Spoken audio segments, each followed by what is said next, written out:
I suggest we should start just in time because we have a very intensive agenda and we have to finish at 12. Before we begin, can I ask anyone speaking from a prepared text to hand the text to the Secretariat in advance? Helping the interpreters to this way will make our meetings more productive and efficient. I would like to ask you first to adopt the agenda for this meeting, which is circulated. Are there any against? All for the agenda? Yes, the agenda is adopted. Thank you very much.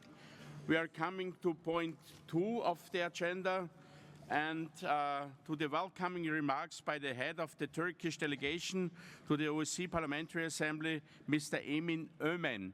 Mr. Ömen, you have the floor, please.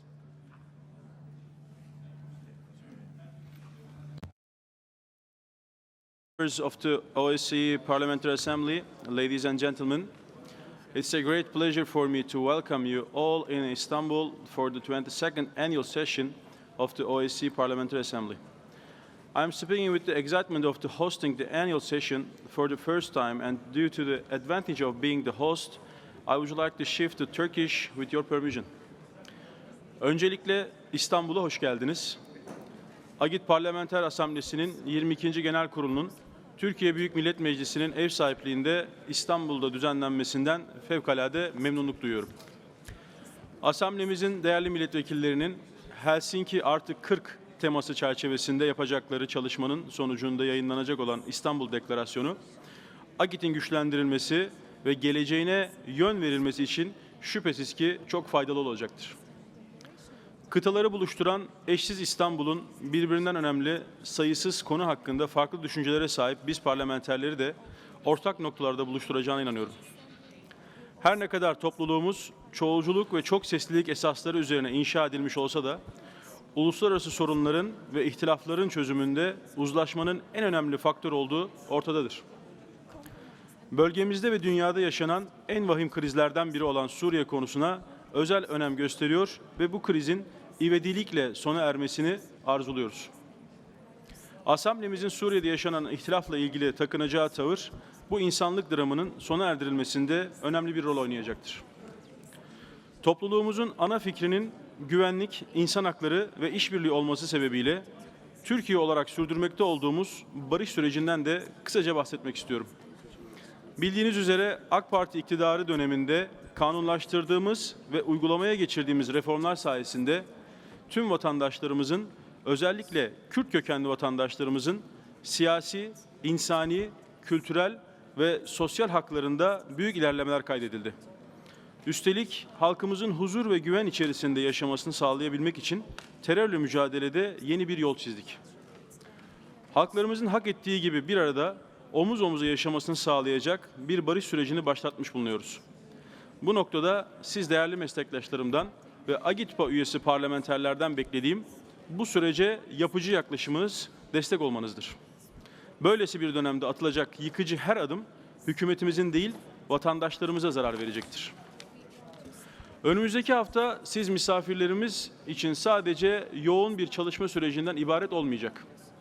İstanbul'un muhteşem güzelliği, olağanüstü atmosferi ve sizler için hazırladığımız sosyal program sayesinde ülkemizden unutulmaz anılarla ayrılacağınızı umut ediyorum. Bu çerçevede özverili çalışmaları için AGİTPA Uluslararası Sekreteryası'na ve Türkiye Büyük Millet Meclisi personeline teşekkür ediyorum. Agit Parlamenter Asamblesi'nin 22. Genel Kurulu'na asamblemiz adına faydalı olmasını diler. Hepinize iyi çalışmalar dilerim.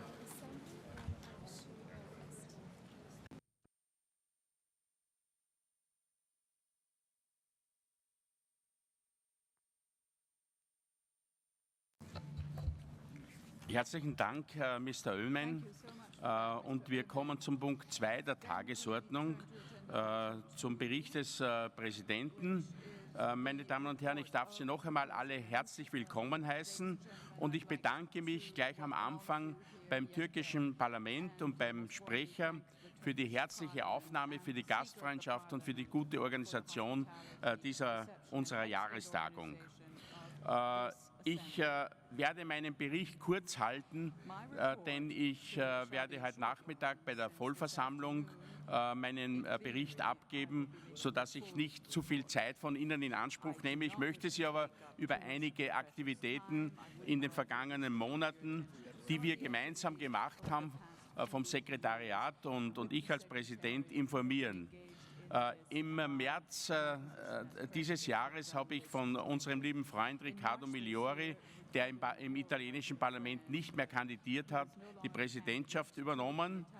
Und ich war gleich am Anfang in Kopenhagen im Büro, im Office, um dort über die kommenden Monate zu sprechen.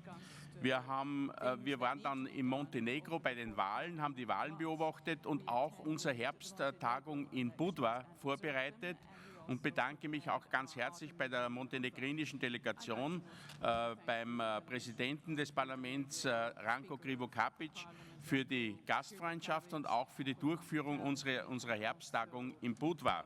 Wir sind dort sehr gut aufgenommen worden und freundschaftlich behandelt worden.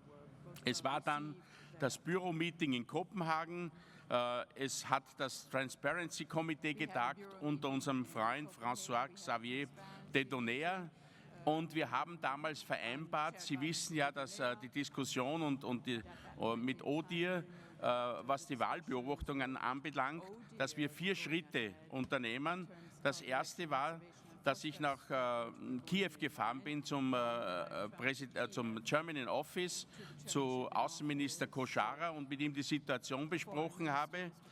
Dann haben wir gesagt, wir werden uns die Wahlen in Bulgarien anschauen, die Wahlbeobachtung, dann Albanien und bei der Jahrestagung in Istanbul dann eine Entscheidung treffen. Und wir freuen uns schon auf den Bericht unseres Kollegen Mr. Dedonner. Ich habe Ihnen ja erwähnt, dass ich in der Ukraine war. Das war sehr erfolgreich. Wir haben Gespräche geführt dort mit dem Außenminister, auch mit Staatspräsident Janukowitsch, mit dem Parlamentspräsidenten und dem Premierminister. Und wir haben natürlich auch die Probleme andiskutiert, die es in der Ukraine gibt, aber vor allem auch die Zielsetzungen der ukrainischen Präsidentschaft erhalten, nämlich Moldawien, Kaukasus.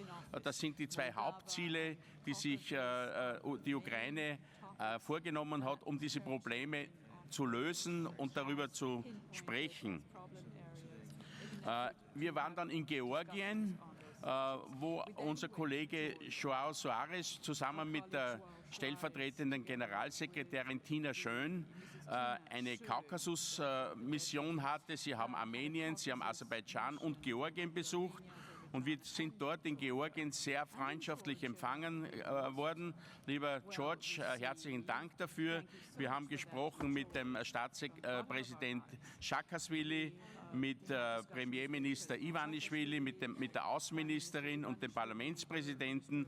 Und wir haben bei unseren allen Besuchen die Parlamente ersucht, sich aktiv und noch aktiver in die OSZE-Parlamentarierversammlung einzubringen und uns zu unterstützen. Und wir haben überall die Zusage bekommen. Wir haben auch teilgenommen beim Economic Forum in Astana vor 3 Wochen, wo wir auch den Sprecher des Parlaments, Herrn Mami, getroffen haben, der auch teilnehmen wird heute an unserer Versammlung. Dann waren vor 2 Wochen in Ohrid das Treffen der südosteuropäischen Parlamentspräsidenten, die 10. Jahrestagung. Auch hier war die OSZE-Parlamentarierversammlung eingeladen und ich habe dort im Namen unserer Versammlung gesprochen. Vor 2 Wochen waren wir noch einmal in Montenegro und haben mit Parlamentspräsident Krivokapic noch gesprochen. Und vor einer Woche war eine große Mission in Albanien bei den Wahlen. Und ich darf mitteilen, dass die Beobachtung der Wahlen, es wird dann noch erwähnt werden, ganz hervorragend war und vor allem, dass eine sehr zivilisierte Wahl stattgefunden hat. Das waren sicher die besten Wahlen, sehr friedlich. Auch die Wahlwerbung vorher war entgegen der vorherigen sehr ordentlich, und ich glaube, dass Albanien einen großen Schritt gemacht hat in Richtung einer vollständigen und funktionierenden demokratischen Republik. Und das war sehr erfreulich.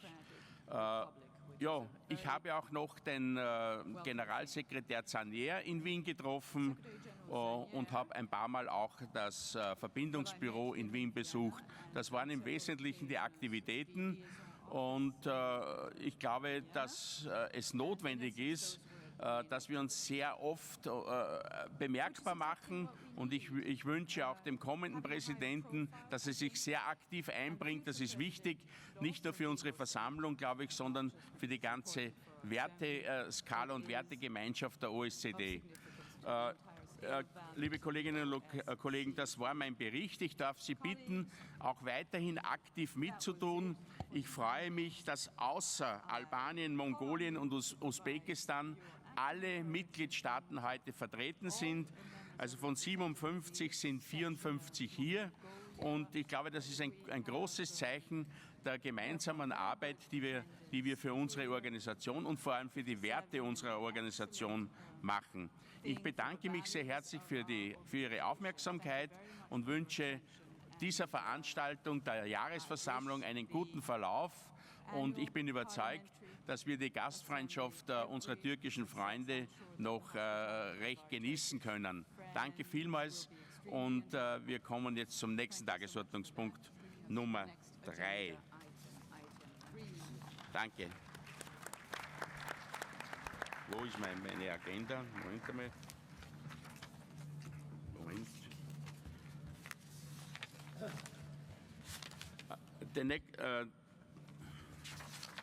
Der nächste Tagesordnungspunkt ist der Finanzbericht unseres Schatzmeisters Roberto Bardelli, und zwar die gegenwärtige finanzielle Situation und die jährlichen Zahlungen.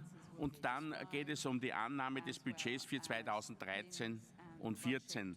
Lieber Roberto, du hast das Wort.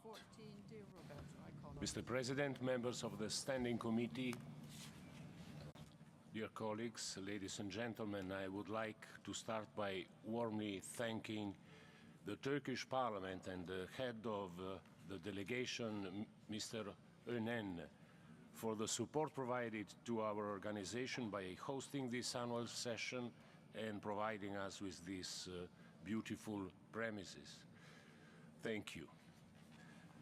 My sincere gratitude also to all those member parliaments that have hosted and will host assembly meetings and events. As you just mentioned, Mr. President, we need the support of our parliaments to ensure the continuity of our work by hosting our meetings. The Assembly functions in an extremely cost-effective way, but we need the solidarity of national delegations to ensure that the Assembly can continue its program of activities and meetings. I was very pleased to report to you in our last meeting in Vienna that our finances are in a very good order. The Assembly also received, once again, a very positive assessment from our outside independent professional auditor. Regarding the national contributions for the current year, I am very thankful to all of you. As you can see in my report, we have received almost 100% of our annual budget, and I thank you for that. Mr. President, my full and detailed report has been distributed. Attached to the report, you will find the proposal for the Assembly's budget for the next financial year. This proposal was unanimously supported by the Bureau at its last meeting in Copenhagen. And I also circulated this proposal to all of you several weeks ago to give you sufficient time to consider it. In this period, I must say, I have received no comments or questions from members about the proposal. I have proposed a 4.9 increase that is a total of 100,000 euros in our budget for the next financial year.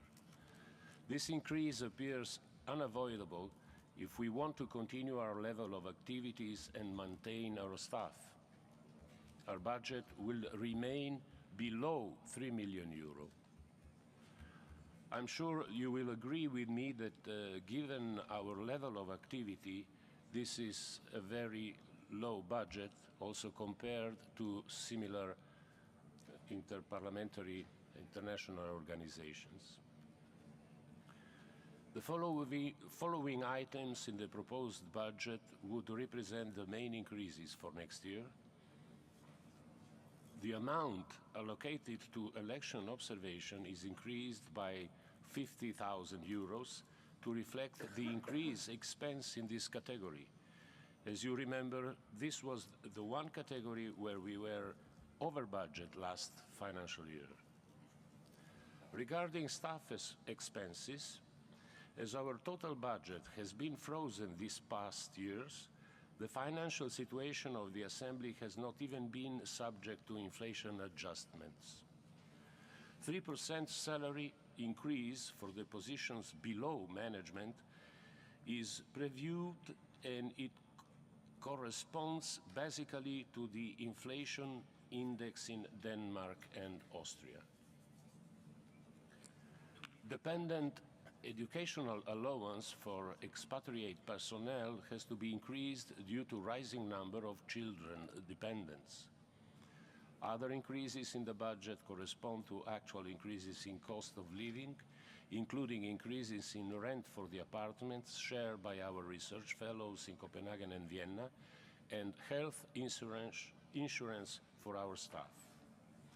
In conclusion, we have operated with a frozen budget for the past 4 years.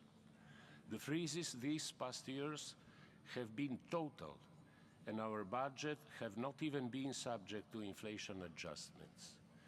It is difficult to continue our current level of activities if we freeze the budget for a 5th year in a row, given the natural rises in costs.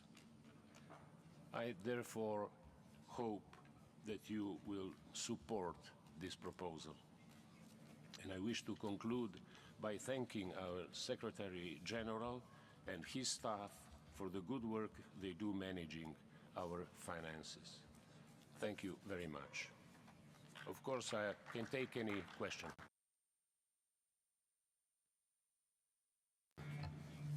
Danke, Roberto, für deinen Bericht und für die hervorragende Arbeit, die du und das Büro leisten. Und wir haben ja gehört, dass wir wahrscheinlich die sparsamste internationale Organisation sind.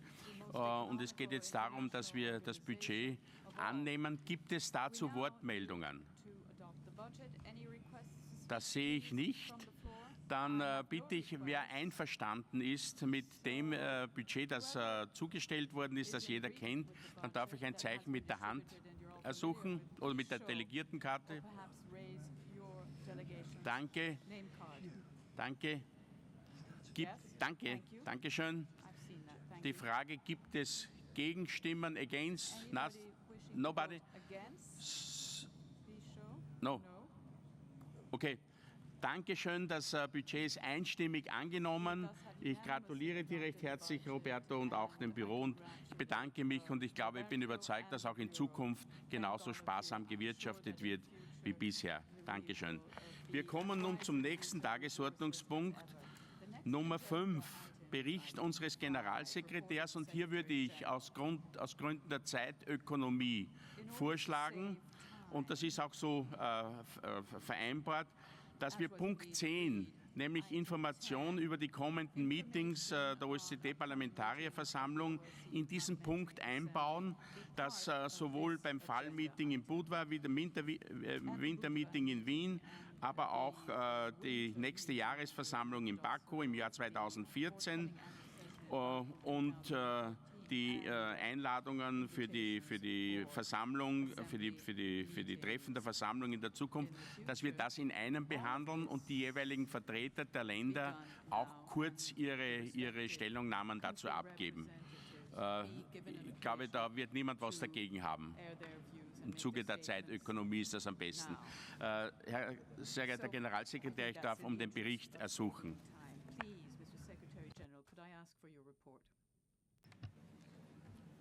Thank you very much, Mr. President. In order to save time, I have submitted a written statement which has been distributed to all of you in all 6 official languages, so I won't take the time to read it. I will just summarize. And first, I wish to thank you for approving the budget and to thank the Treasurer, Roberto Battelli, who has done such a marvelous job for the past 4 years overseeing our finances and supporting the work that we do. I also want to thank our Turkish hosts who have done a wonderful job of organizing this annual session. A few days ago, this conference center was a beehive of activity with hundreds of people running around and moving furniture and installing microphones and putting up signs and doing all the things that need to be done in order to have a smooth and efficient annual session. We've had a very busy year. We did 9 election observation missions. I think that's probably the most that we have ever done in 1 year. And some of them we did in conjunction with the ODIHR, and some we did by ourselves. But they were all, I think, in the end, they all came out quite successfully, and all of the statements, I think, were solid and supportable in every respect.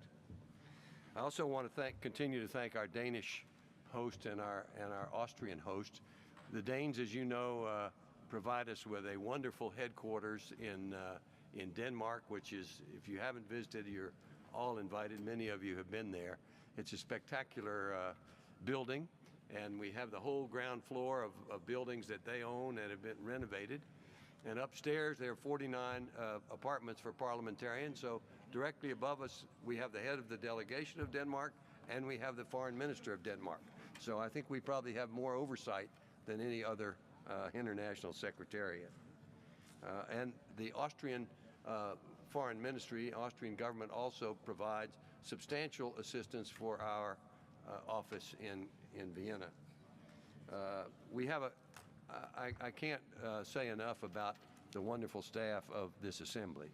They speak 12 languages. They're from 9 different countries. They're solid professionals. They've been with the assembly longer than the staff members of any of the other OSCE institutions.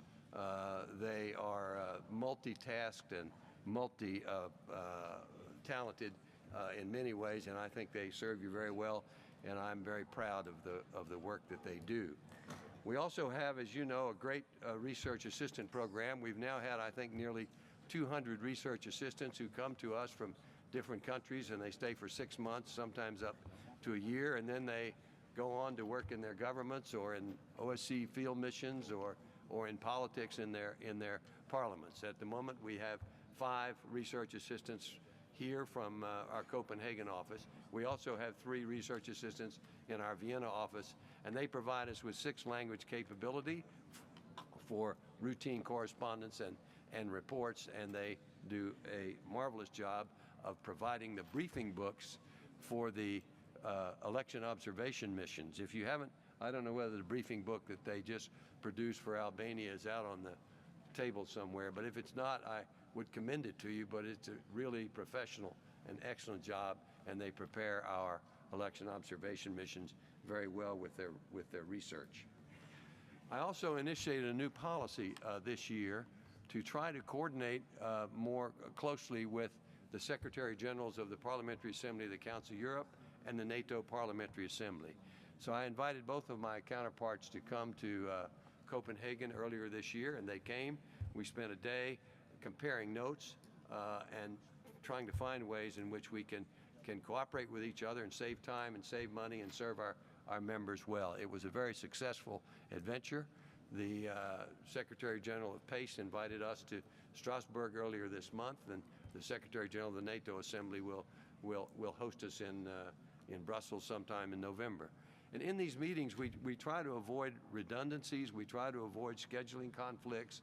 We compare notes with each other. We share research capability, and I think it will serve us all well. And of course, we work together on election observation. So I think that will be a very positive development. We have, as the President said, we have some upcoming meetings now. The next one will be in Budva. And I want to thank Ranko Krivokapic for stepping forward to help us with this meeting in Budva, because the country that was supposed to host this fall meeting just a few months ago decided that they could not do it for whatever reason. So we were left with a required fall meeting in our rules of procedure and no place to have it. And as many of you know, sometimes it's an expensive undertaking, and it also takes a lot of organization. You have to have several hundred hotel rooms, and Speaker Krivokapic stepped forward and said we can do it, and we will have, I think, an excellent meeting in Budva in October with the wonderful hotel overlooking the Adriatic. And of course, we will have our winter meeting in Vienna, where our Austrian colleagues and the OSCE in general host our annual winter meeting, which is an interaction between the governmental side and the parliamentarians. And then next year we will be in Baku for our annual session. We'll hear from Mrs. Muradova in a minute. And I'm also happy to announce that you will hear from the head of the Finnish delegation an invitation to hold our annual session in 2015 in Helsinki on the 40th anniversary of the signing of the Helsinki Final Act.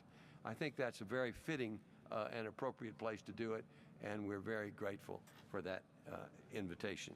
So, Mr. President, I'd be happy for you to call on these individuals if they wish to say something about their venue. Thank you. Thank you very much for your attention. Dankeschön, Herr Generalsekretär. Und ich ersuche unseren lieben Freund, Präsident Ranko Krivokapic, um seine Information über das Foul-Meeting in Budva.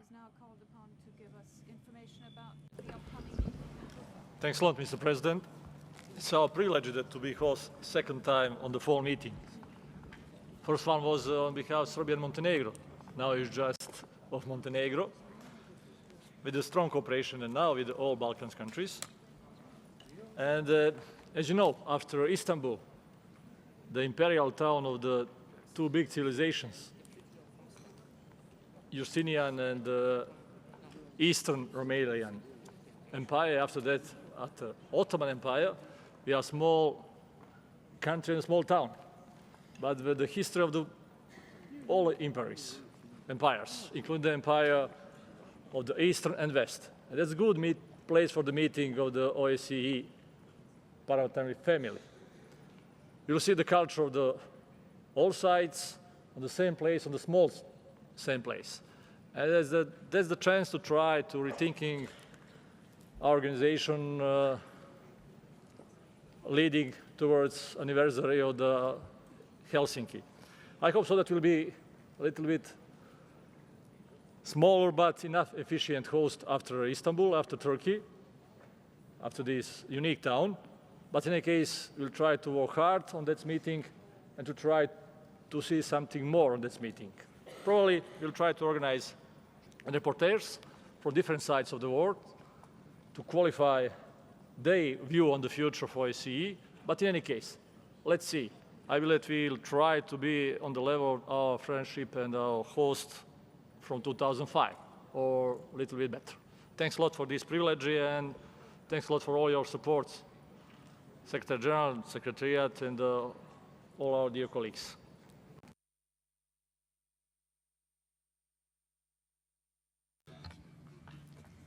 Dankeschön, Herr Präsident.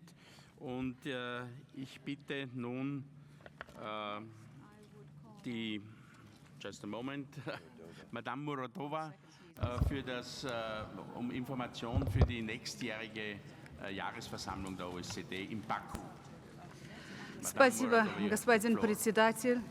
уважаемые коллеги, мне в очередной раз приятно напомнить, что следующая ежегодная сессия Парламентской ассамблеи ОБСЕ в 2014 году пройдет в столице Азербайджана с 28 июня по 2 июля. Уже в начале этого года к нам приезжала делегация Международного секретариата Ассамблеи, были проведены встречи в нашем парламенте, заместитель генерального секретаря господин Густаво Паларис, координатор конференции госпожа Адель Леларш и старший советник господин Семен Закаев на месте ознакомились с помещениями, подходящими для проведения мероприятия. Посетили ряд отелей, которые будут предложены членам Ассамблеи в следующем году. Секретариат остановил свой выбор для проведения сессии Ассамблеи на отеле «Мариот», который полностью соответствует международным стандартам. Следует отметить, что за последние 2 года в центре Баку открыто несколько брендовых пятизвездных отелей, таких как «Хилтон», «Мэриот», «Four Seasons», «Кемпинский». На днях у нас открылся еще один грандиозный отель «Фейрмонт», расположенный в одной из так полюбившихся туристам огненных башен. Это теперь известный в мире архитектурный памятник.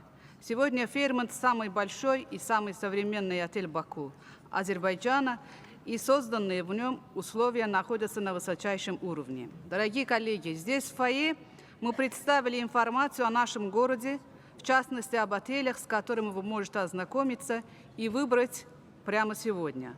Мы благодарим сотрудников Международного секретариата под руководством господина Спенсера Оливера за поддержку, оказываемую парламенту Азербайджана процессу подготовки к следующей ежегодной сессии Ассамблеи в Баку. Спасибо за внимание. Ждем вас в прекрасном Баку.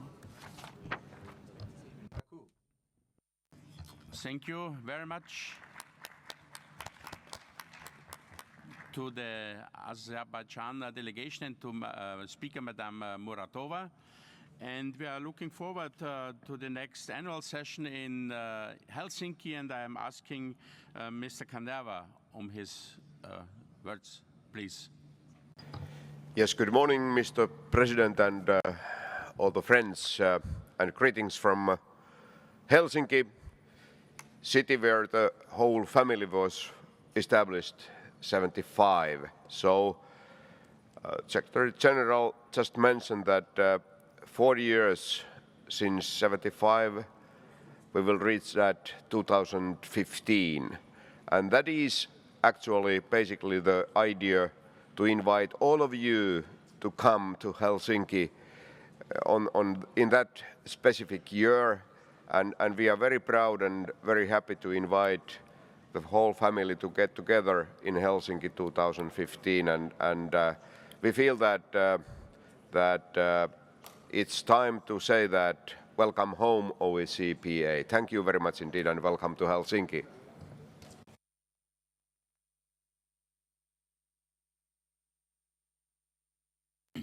Und einen letzten Punkt haben wir noch. Unsere Freunde aus der Schweiz haben uns eingeladen, das nächste Vollmeeting in Genf abzuhalten.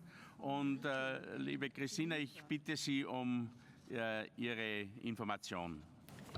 Ja, vielen Dank, Herr Vorsitzender, liebe Kolleginnen und Kollegen. Es ist uns eine Ehre, Ihnen mitzuteilen, dass wir die Absicht haben, dass wir das nächste Vollmeeting im Herbst 2014 in Genf durchführen werden. Wir haben das Datum bereits festgelegt, es wäre vom 2. zum 5. Oktober.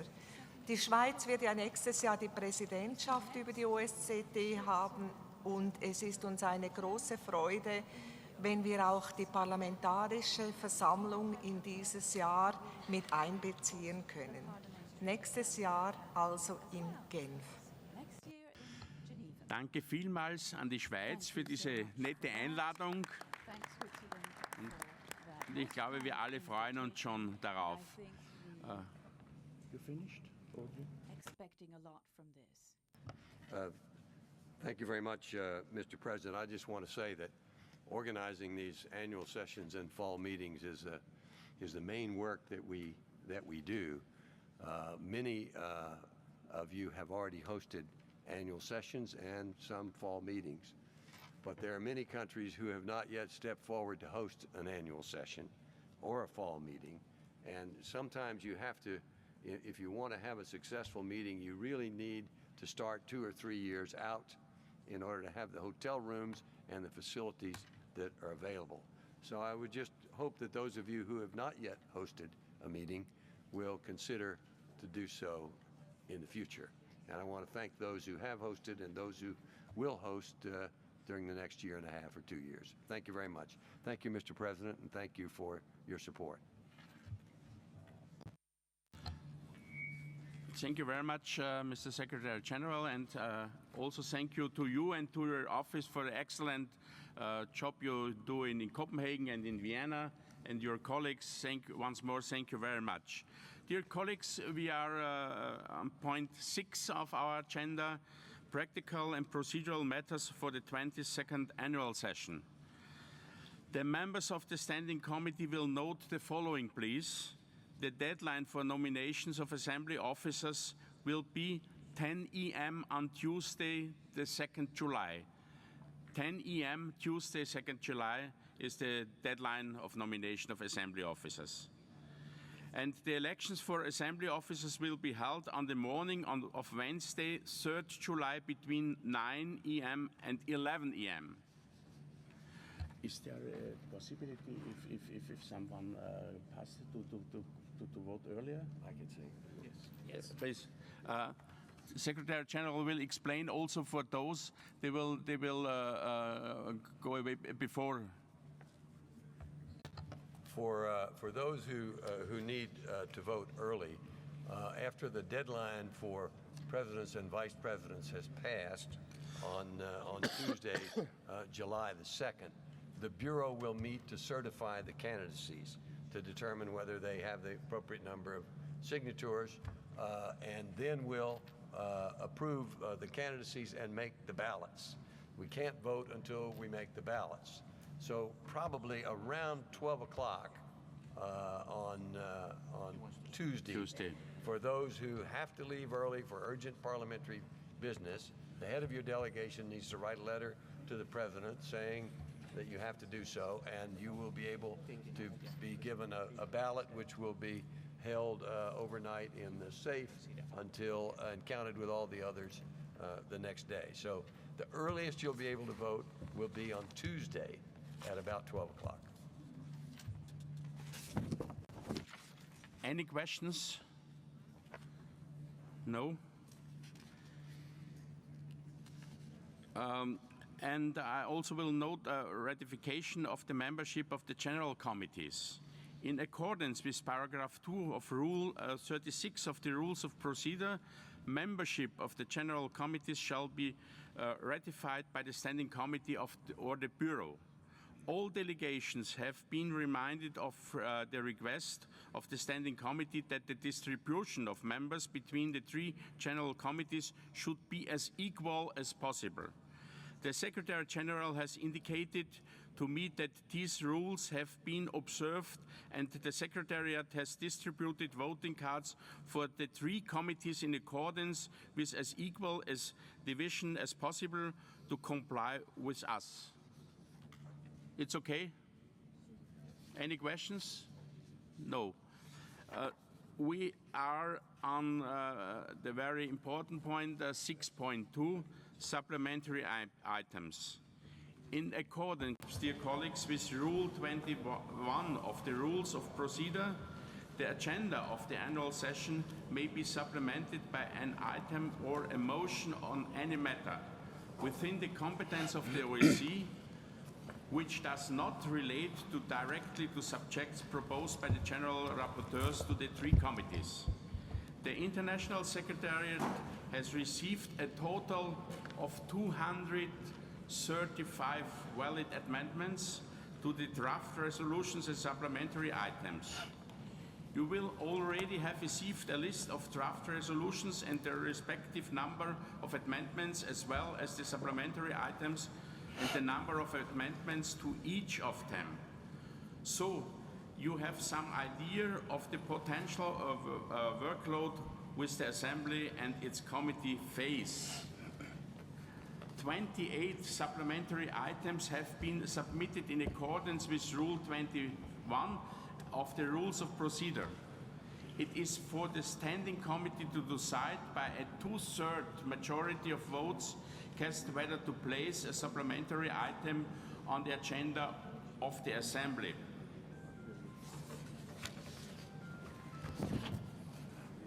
I wish to avoid a large number of unnecessary votes. I shall therefore ask for the approval of the Standing Committee to put all of the proposed supplementary items listed in the documents you have received on the agenda of the annual session. If there is opposition to any supplementary item being put on the agenda, I will put the supplementary item to a vote, and if it does not gain the support of 2/3 of the voters cast, that means not counting abstentions, then the supplementary item will not go any further. Does any member of the Standing Committee object to placing all of the 28 proposed supplementary items on the agenda of the annual session? Roger. Yes. Okay. The following. Yes, yes, okay. There are against, and now I will read out the title of each supplementary item. Please indicate when you would like a separate vote. It's okay so. Do you agree? Number 1, strengthening civil society institution in the OSCE region is from Azerbaijan. Anyone against? Nobody, it's adopted. Second, enhancing trust, transparency and accountability within the OSCE institution is from Mr. Detonayer from Belgium. Anyone against? No, it's adopted. Strengthening the role of education in combating racism, xenophobia and other forms of intolerance and discrimination is from Turkey. Anyone against? Not, it's adopted. Point 4, the role of local and regional authorities in post-conflict rehabilitation scenarios, Mr. Sanchez Amor from Spain. Is anyone against? No, it's adopted. Point 5, promoting energy saving and energy efficiency in the OSCE region. It's from Ukraine. Nobody against?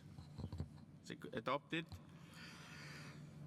Number 6, trafficking victim watchfulness plans, trains, buses and hotels from USA. No, nobody against, it's adopted. The humanitarian crisis in Syria from Turkey.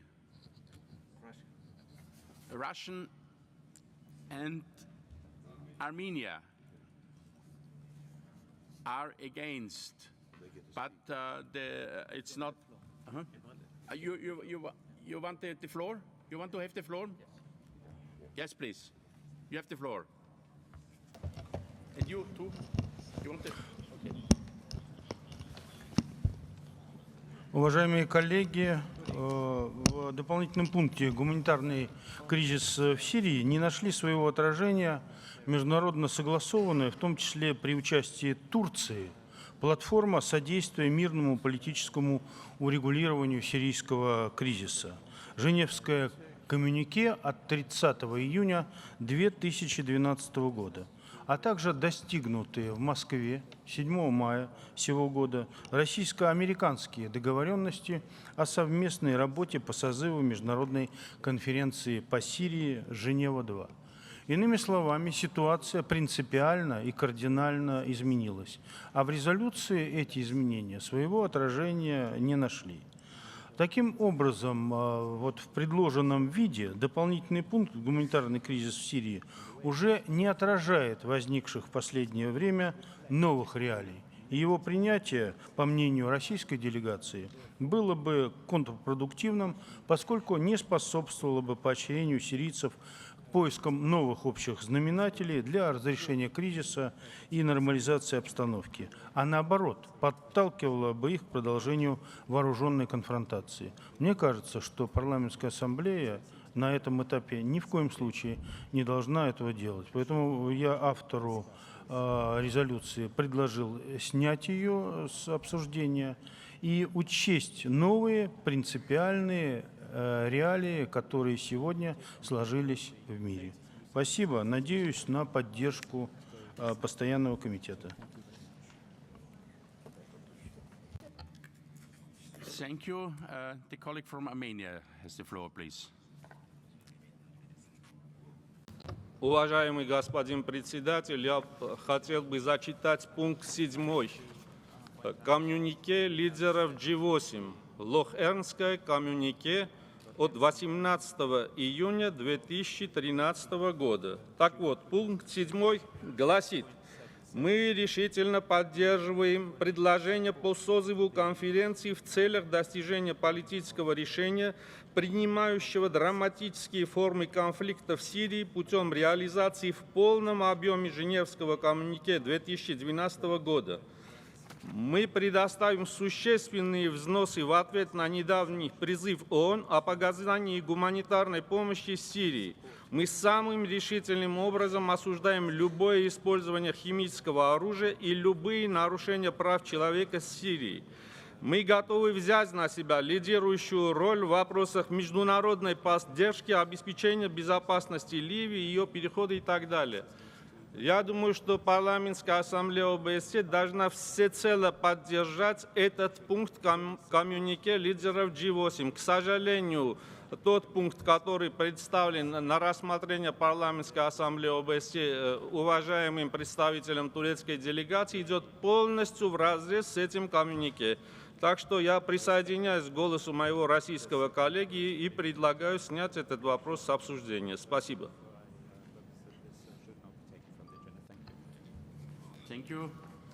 Are there any comments, please? Thank you, Mr. Chair. Agit Parlamenter Asamblesi, Vancouver'dan Vladivostok'a uzanan geniş Agit coğrafyasında sürüncemede kalmış.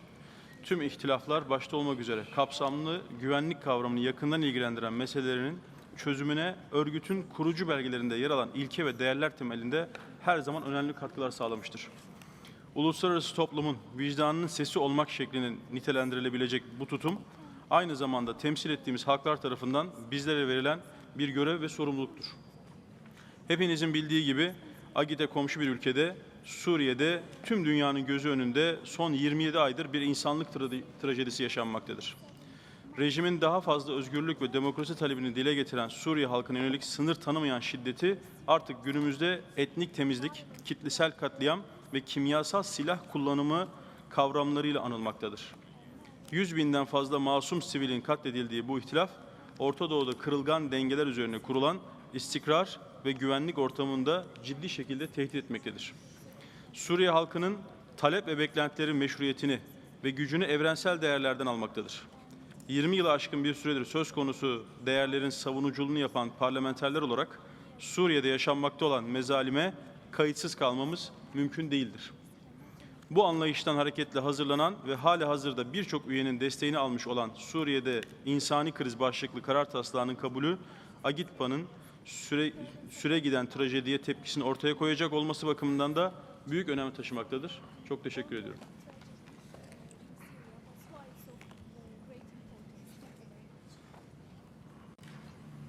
Thank you, Mr. Önen. Any further comments? No.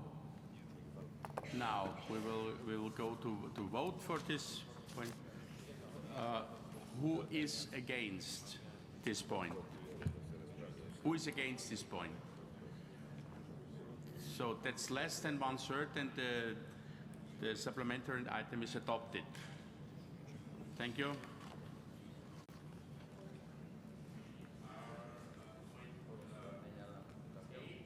Point 8 of the amendment, it's inter-country adoptions from USA. Any comments? Is anyone against? Nobody? It's adopted. Point 9, freedom of the media from Belgium. Anyone against or comments? No. Point is adopted. 10, promoting freedom of religion or belief in the OSCE region. Mr. Ellison from Canada. Is anyone against? No. The point is adopted. Point 11, environmental dimension of energy security from Turkey. Anyone against? Nobody. Adopted. Point 12, enlarging the partnership with non-member Mediterranean states to include the Palestinian National Authority from Belgium. Please, you have the floor, United States. Thank you, Mr. President. I oppose this resolution and urge its defeat at this point. OSCE should continue to expand and engage in the Mediterranean through Partners for Cooperation process, particularly in the case of the recent request of Libya. Yet I believe in granting the partnership status to the Palestinian National Authority would be premature and stifle negotiations in the Middle East process. We ought to do everything we can to encourage the negotiations instead of jumping the gun. The Palestinian National Authority is not a state. Thus, it lacks the legal standing of the OSCE requirement for recognition as a partner. Once this requirement is met, then we can have a reasonable debate on the recommendation. My opposition to this resolution does not negate my fervent hope that at some time in the near future there will be a Palestinian state existing in peace and security with Israel, recognizing Israel and its neighbors. Rather, my opposition to the resolution recognizes that such efforts for cooperation should follow a regular order and not circumvent direct negotiations toward the creation of a Palestinian state. This resolution does not improve upon the language from 2011 in Belgrade, nor a similar resolution 2012 in Monaco, nor has have the facts on the ground changed, Mr. President.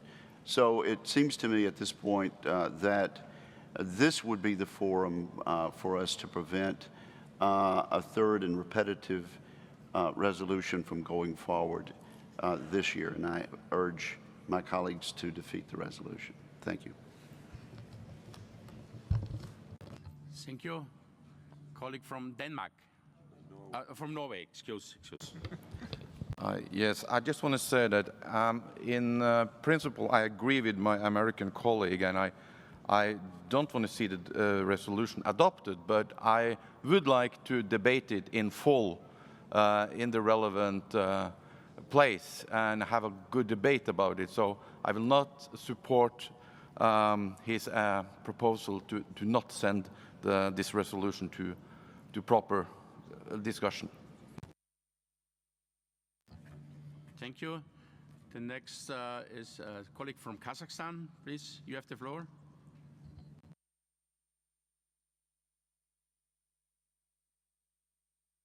Italy, excuse you, sit beside Kazakhstan. Okay. Grazie signor Presidente. Ma su questo argomento noi abbiamo già discusso in assemblea plenaria l'anno scorso a Montecarlo.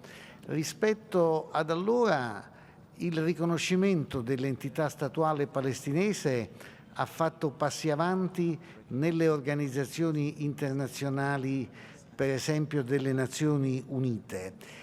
Devo dire però che rispetto ai risultati che ci si aspettavano, i risultati sono stati controproducenti, nel senso che io penso che uno Stato palestinese debba scaturire dall'incontro diretto e dal riconoscimento fra le parti.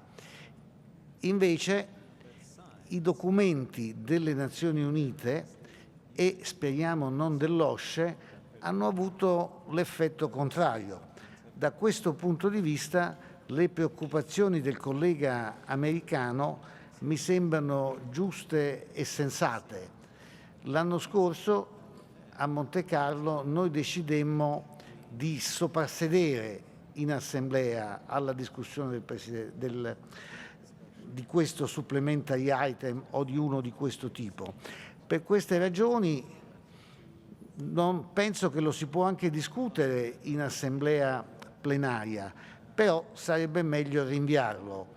Al momento l'Italia si astiene, salvo a votare contro in sede di assemblea plenaria. Grazie, signor Presidente.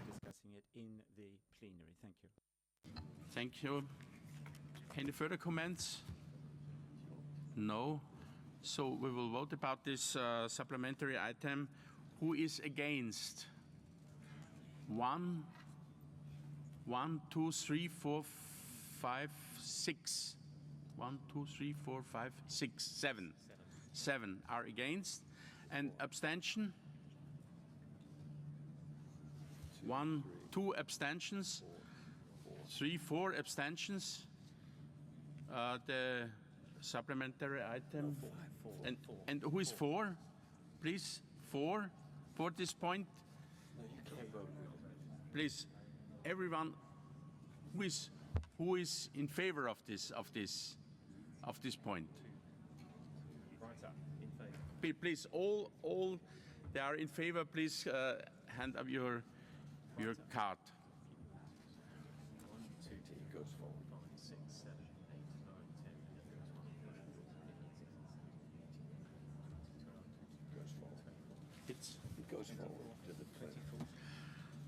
24. It's more than 2/3, and the supplementary item also is adopted. Point 13, the Transnistrian settlement process. It's from Ukraine. Anyone against? Or any comments? No.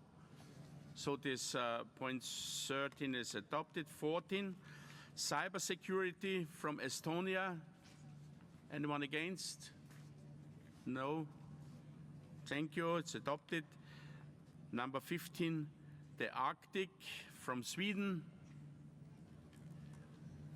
Nobody against. No comments. It's also adopted. Number 16, water management as a priority for the OSCE CIO in 2014 from Netherlands. Who is? Nobody against. It's okay. Adopted. Number 17, citizenship issues. Please, Latvia. Dear Mr. President, dear colleagues, it is important to take into account the reality that non-citizens are not the same as stateless persons. Exactly the opposite is true.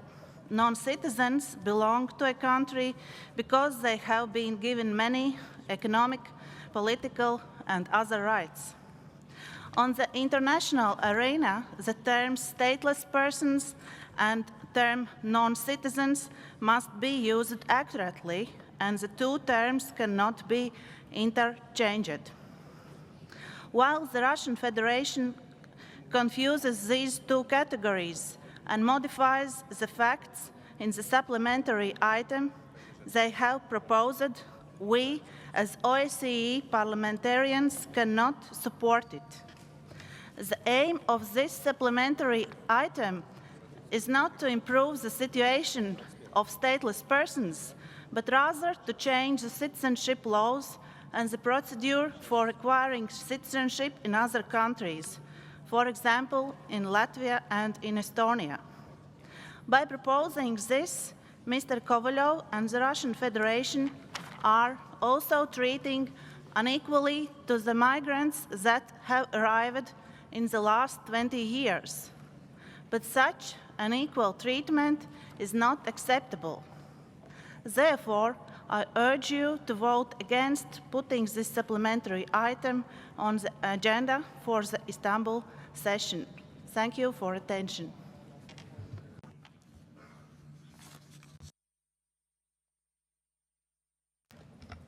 Господин председатель, можно, да, сказать несколько слов? Уважаемые коллеги, уважаемые друзья, ну, честно говоря, мне не привыкать к комментариям, когда я не говорил, а мне приписывают эти слова.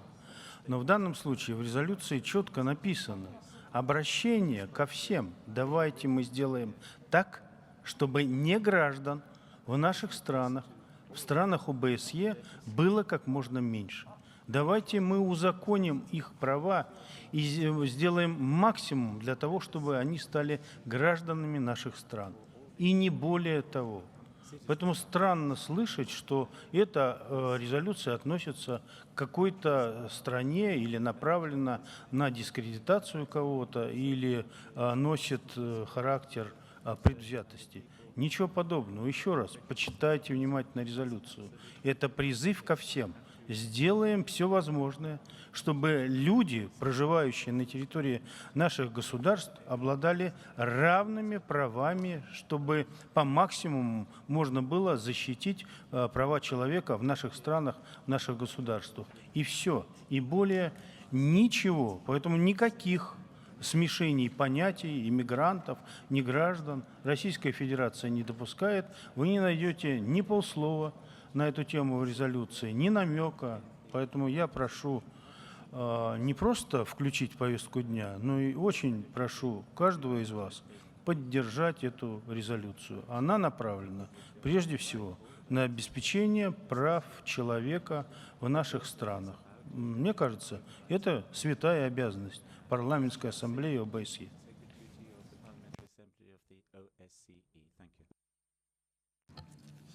Thank you. Any further comments? No? Who is against this point number 17? 1, 2, 3, 4. 4. Who is in favor, please? 1, 2, 3, 4, 5, 6, 7, 8, 9, 10, 11, 12. Okay. This point is adopted. The next point is 18, strengthening security in the border areas of the OSCE region from Kyrgyzstan. Any comments? No? Against? Nobody. The point is adopted. Number 19, Guantanamo, from Lord Tubbs from United Kingdom. Anyone against? No, it's adopted. Point 20, Belarus from Sweden. Please. Уважаемый господин председатель, уважаемые коллеги, наша сессия проходит под лозунгом «Хельсинки плюс 40». В центре внимания наших дискуссий должны быть ключевые вопросы безопасности и сотрудничества на нашем континенте, укрепление взаимного доверия. И, как говорил здесь представитель Финляндии, чтобы в 2015 году собраться в Хельсинки дружной семьей. Направлена ли на это вносимая резолюция Беларусь? Нет и еще раз нет. Я уже не говорю о том, что это уже подряд третья подобная резолюция. Ни одна из предыдущих не дала своего результата, да и не могла дать.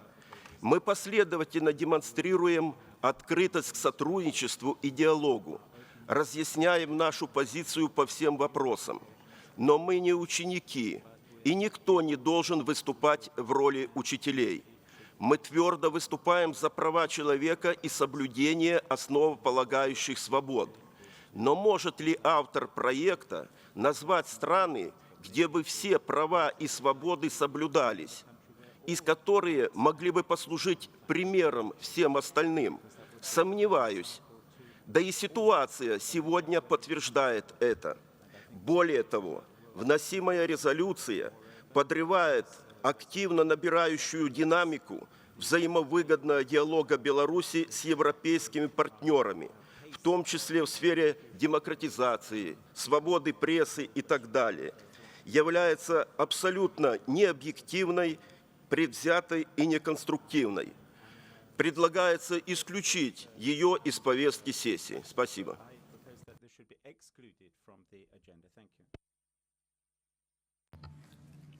Thank you. Any further comment? Sweden, no? Okay. Who is against this supplementary item? Who is against? 1, 2, 3, 4, 5, 6, 7.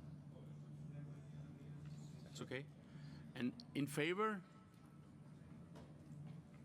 1, 2, 1, 2, 3, 6, 18. Ah. So, yeah. 21, it's the majority, more than 2/3, it's adopted this point. We are in the next point 21, the situation in Kazakhstan. It's from Germany. Please, dear colleague from Kazakhstan.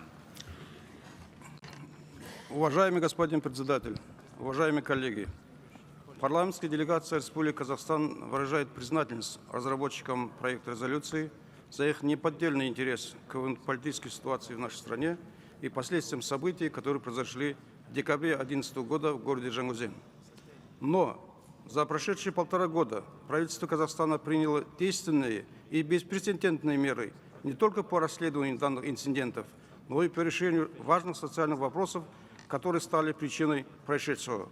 Сегодня вопросы по трудоустройству людей в целом решены, а лица, допустившие превышение должностных полномочий и другие преступления, привлечение к ответственности. На решение социальных вопросов регионов направляются дополнительные бюджетные средства и инвестиции. К слову, завтра, 30 июня, в Западном Казахстане, где произошли известные события, премьер-министр Великобритании господин Дэвид Кэмерон вместе с нашим президентом открывает новый завод по переработке нефти на одном из крупнейших в мире месторождений Кашаган, что открывает 1000 дополнительных рабочих мест и принесет весьма существенный доход в местный бюджет. В настоящее время в стране разработан и рассматривается парламентом пакет законопроектов, предусматривающих дальнейшее углубление гуманизации правоохранительной системы. Правительством Казахстана начата работа по организации тренингов для полицейских совместно с Центром ОБСЕ в Астане. То есть Казахстан серьезно изучает собственный опыт и лучшую практику других стран. Одним из недавних достижений в этом контексте стало избрание нашей страны в состав Совета ООН по правам человека, что свидетельствует о намерении Казахстана продолжить эффективное продвижение международных стандартов по правам человека в нашей стране. Уважаемые коллеги, мы с благодарностью отмечаем ваше понимание и поддержку Казахстана в прошлом году в Монако, когда подобное предложение по событиям в Жангузене было снято с обсуждения.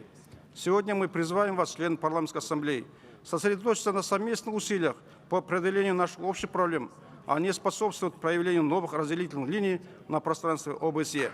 В этой связи просим вас не включать в повестку дня ежегодной сессии проект резолюции «Положение в Казахстане», так как оно никак не отражает реальную ситуацию в нашей стране. Спасибо за внимание.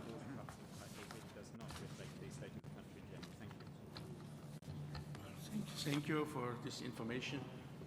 It's what country? Please. Thank you, Mr. Chairman. Slovak Republic. Thank you, Mr. Chairman. Dear colleagues, first of all, let me underline that Kazakhstan is one of the most committed countries in the OSCE norms and principles in our region. Successful OSCE Kazakh chairmanship in 2010, its reliable and predictable foreign policy, strive for improving human rights, fundamental freedoms, rule of law and democracy, as well as active contribution in the all three OSCE dimensions testify to it. Compared to some other Central Asian countries, we are all witnessing active participation of Kazakhstan in international and regional organizations, including high-level attendance of our dear Kazakh parliamentarians in the meetings of the OSCE Parliamentary Assembly. In this regard, it's contrary to the logic that the most open and committed country in Central Asia is under even greater criticism and naming and shaming exercise. I believe that we will show bad example to some other more close countries if we will adopt this draft resolution on the situation in Kazakhstan. Therefore, I appeal to everyone in this room to remove this supplementary item from the agenda of annual session. Thank you. Thank you. I have three Madame Pozzuelo, then our colleague Neri from France and Germany. Please, you have the floor. Gracias, presidente. Quería intervenir para decir que, en mi opinión, no debe admitirse a debate este punto, esta propuesta de resolución, porque sería entrar a analizar un episodio concreto que ocurrió hace ya algún tiempo, hace más de un año, en Kazajstán, y darle el valor de carácter general a la evolución, a un país que está teniendo una evolución muy positiva en su proceso de modernización de todas sus estructuras democráticas, de sus estructuras parlamentarias, de sus estructuras judiciales, de sus estructuras policiales, y creo que sería un flaco favor a un país que colabora activamente en este proceso democratizador y modernizador, permitir que se debata este punto, dándole ese carácter genérico a todo su proceso como Estado, como un nuevo Estado. Gracias. Thank you. Next speaker is Alain Neri from France.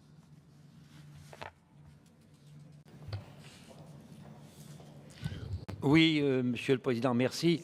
La France souhaite voir retirer cette résolution de l'ordre du jour, car c'est ce que nous avons fait l'an dernier à Monaco d'une part. Deuxièmement, nous considérons que le Kazakhstan a présidé récemment l'OSCE, qu'il a démontré et qu'il a donné des preuves de son engagement pour l'amélioration des conditions d'exercice de tous les droits et qu'il est dans une situation de progrès.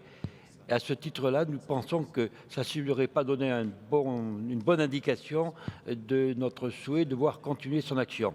Troisièmement, je crois que si nous nous engageons à partir d'un fait concret où il y a pu y avoir des incidents dans des manifestations au Kazakhstan, nous allons être obligés, Monsieur le Président, d'avoir une très longue liste de faits à examiner et de très nombreux pays où il y a eu effectivement des incidents qui ont pu malheureusement dégénérer. Donc je crois que ça serait entrer dans un processus qui ne serait pas très efficace. Je demande donc qu'au nom de la France, on retire cette résolution de l'ordre du jour.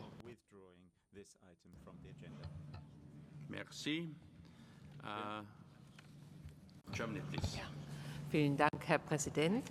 Ich möchte nur darauf aufmerksam machen, dass meine Kollegin Viola von Kramon-Taubadell sehr wohl anerkennt die Fortschritte in Aserbaidschan.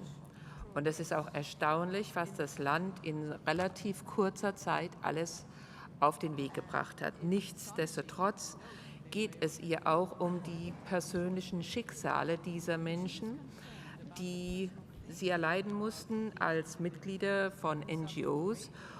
Und sie möchte halt noch mal darauf aufmerksam machen, dass immer noch sehr viele Versprechen der Madrid-Konferenz noch nicht erfüllt sind. Gleichwohl weiß ich sehr wohl, dass Kasachstan sich bemüht, diese Vereinbarungen voranzubringen. Und vielleicht ist es auch dann der Diskussion wert, einmal in der Diskussion im entsprechenden Ausschuss, im dritten Ausschuss, diese Sache noch mal zu diskutieren und hervorzuheben, die ganzen Fortschritte. Deswegen wäre ich dafür, dass wir sehr wohl diesen zusätzlichen Punkt behandeln würden. Vielen Dank. Dankeschön. Italy, please. Grazie. Il rappresentante del Kazakistan ci ha dato delle informazioni molto utili su quello che è avvenuto nel suo paese dopo i fatti di dicembre e quello che le autorità del suo paese, insieme a Mr. Cameron, primo ministro del Regno Unito, annunzieranno in queste ore. Ecco perché mi sembra di condividere le considerazioni che il rappresentante slovacco, spagnolo, francese, ma anche in qualche modo la collega tedesca hanno fatto a proposito della inopportunità di fare un supplementary item su una vicenda episodica. Fra l'altro il tipo di dibattito che si sta svolgendo qui su questo supplementary item ci dà la sensazione che questo testo sarebbe molto emendato nella discussione generale. Di qui, a mio parere, l'opportunità di non insistere, anche perché rispetto alle motivazioni sui singoli fatti che avevano spinto la collega tedesca a presentare questa risoluzione, credo che sia stato già raggiunto un obiettivo consistente. Di qui la mia idea della inopportunità di portare in Assemblea Generale questo argomento. Grazie.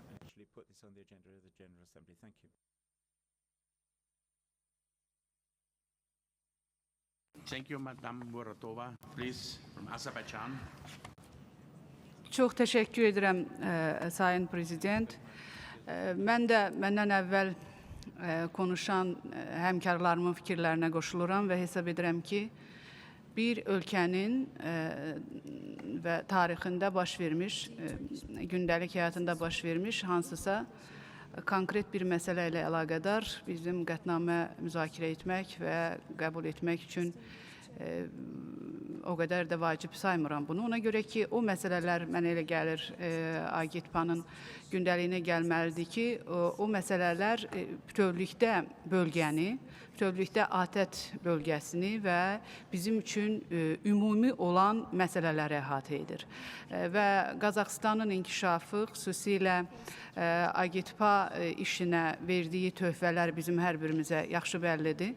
Və biz Qazaxıstanın təşkil etdiyi bir sıra tədbirlərdə yaxından iştirak etmişik və bu ölkənin ATƏT dəyərlərinə nə qədər sadiq olduğunun şahidiyik. Ona görə mənə elə gəlir ki, biz bunları unutmamalı, müsbət məqamların üzərində dayanaraq problemləri aradan qaldıra bilərik. Və mən də tərəfdarıyam ki, bu məsələ komitədə müzakirə olunacaq məsələlər içərisində bununla bağlı fikir bildirilə bilər və bu qətnamənin gündəliyə salınmasının mən də əleyhinəyəm.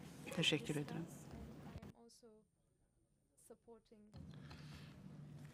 Thank you. The next speaker is from Turkey, please. Teşekkür ediyorum Sayın Başkan. Bağımsızlığın üzerinden henüz 20 yıl geçmiş genç bir ülke olan Kazakistan'ın 2010 yılında AGİT dönem başkanlığını üstlenmiş olması, bu ülkenin demokrasinin geliştirilmesi, insan haklarının korunması ve hukuk devletinin inşası yolundaki kararlarının bir işareti olarak görülmelidir. Nitekim Kazakistan'da çoğulcu bir demokratik sistem kurulması yönünde kayda değer gelişme sağlandığı da bir vakadır. Bu çerçevede bu alanlardaki eksiklerin giderilmesi amacıyla Kazakistan'ın yürütmekte olduğu reformların desteklenmesi büyük önem taşımaktadır. Öte yandan Ocak 2012'deki erken milletvekili seçimleri düzenli ve sükunet içinde geçmiş ve seçimler sonucunda ilk kez 3 siyasi parti ülke barajını aşarak parlamentoya girmiştir. Bu durum Kazakistan'ın da parlamenter demokrasinin kökleşmeye başladığının ve fiilen çok partili siyasi yaşama geçildiğinin açık bir göstergesidir. Biz de Türkiye olarak gündeme alınmasına karşı çıkmaktayız. Teşekkür ediyorum. So thank you very much. It was the last speaker, I think. No one else. So we are now to vote. We are coming to vote.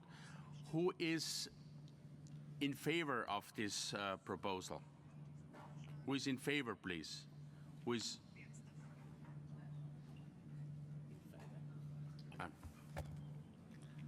Excuse me. Excuse me.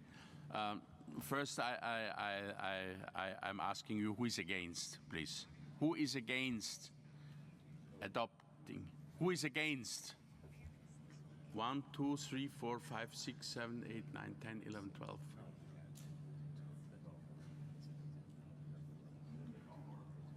Okay. Who is in favor? 1, 2, 3, 4, so 7. Is rejected, this proposal. That is this amendment. Okay. We are going to the point 22, the situation in the Middle East and its effect of the OSCE area, from Vice President Pozuelo, Spain. Any comments? No? Who is against? No one. It's adopted. The next one, 23, gender aspects of labor migration from Kazakhstan. Is there anyone against? No one. It's adopted. 24, ensuring that children have the right to be protected from economic exploitation from Kazakhstan. Anyone against? No one. It's adopted. 25 is 25 is off. 26, recognition of the Carta principles on the application of international human rights law in relation to sexual orientation and gender identity, from Belgium. Please, you have the floor, Mr.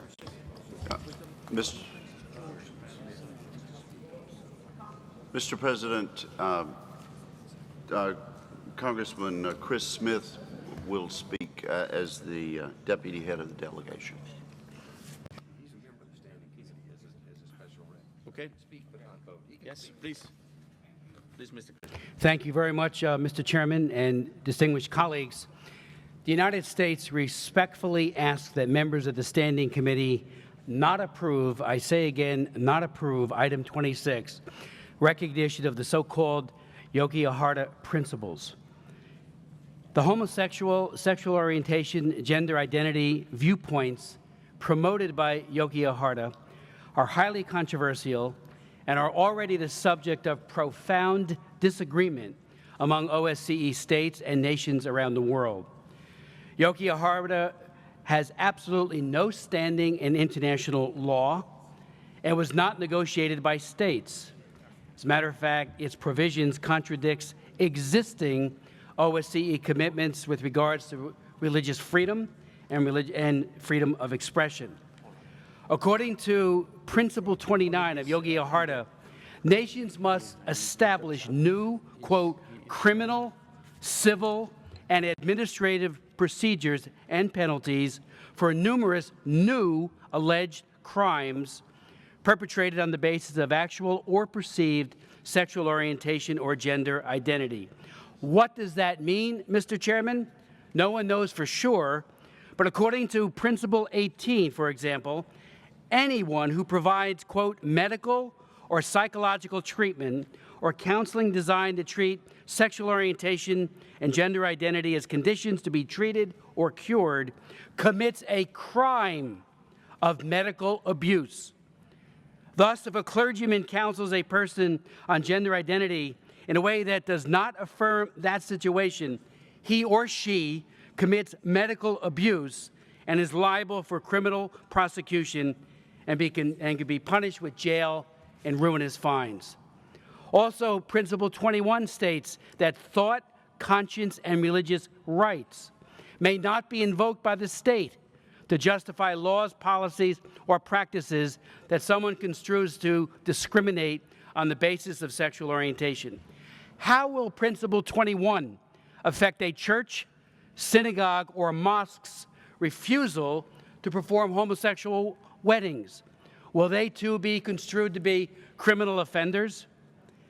Other so-called principles, and there are 29 of them, with 128 instances where the state is obliged to take some action, include not just recognition of, but overt promotion of gender identity by targeting government support to provide social support for all persons experiencing gender transitioning.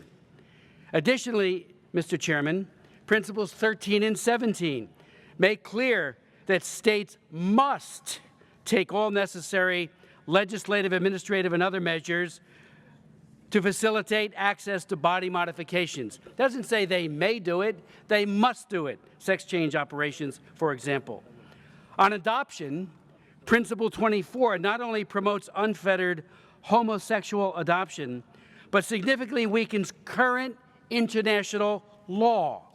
The Convention on the Rights of the Child states very clearly and unambiguously that the best interest of the child is the paramount consideration, yet Yoga Harta says and weakens it by saying that it is a primary, not the A, so there are many other considerations that could be taken into consideration. Principle 16 ensures that education methods and curricula promote sexual orientation and gender identities. Those who object or disagree on moral grounds are banned in our children's classrooms. Finally, Yoko Harta would severely infringe on religious freedom, speech, and conscience rights. Principle 21 calls on states to silence those who espouse traditional convictions concerning marriage and sexuality with criminal, civil, and administrative punishments. Again, it contradicts many of our own OSCE commitments, and I do hope this group of heads of delegations will vote no on bringing this forward. I thank the chair. Thank you. Thank you. The next is the colleague from Armenia, please. Preparing Poland, please. Я всецело поддерживаю позицию американской делегации, и это выступление мне напоминает о тех добрых временах, когда Пуританская Америка являлась своего рода маяком моральности и порядочности. Но у меня несколько иного рода возражения. Как уже упоминалось, Лохернская конференция выработала коммюнике лидеров G8. 96 пунктов. Из этих 96 пунктов, к сожалению, очень мало вопросов получили отражение в повестке дня нашей стамбульской сессии. Повторяю, почти ни один из существенных вопросов не нашел своего отражения в повестке дня стамбульской сессии. И сейчас обсуждать этот вопрос о применении джокартских принципов относительно сексуальных отношений было бы грубой ошибкой, которая дискредитирует парламентскую ассамблею ОБСЕ в глазах миллиардного населения региона ОБСЕ. Страшные цифры по безработице среди молодежи, в том числе и в развитых европейских странах. Неопределенность в глобальной экономике. И на этом фоне, если ОБСЕ обсуждает подобный вопрос, то это, увы, очень сильно отзовется в отрицательном плане на всю работу Ассамблеи. Я всецело поддерживаю позицию Соединенных Штатов Америки. Спасибо. Thank you very much. The colleague from Poland, please.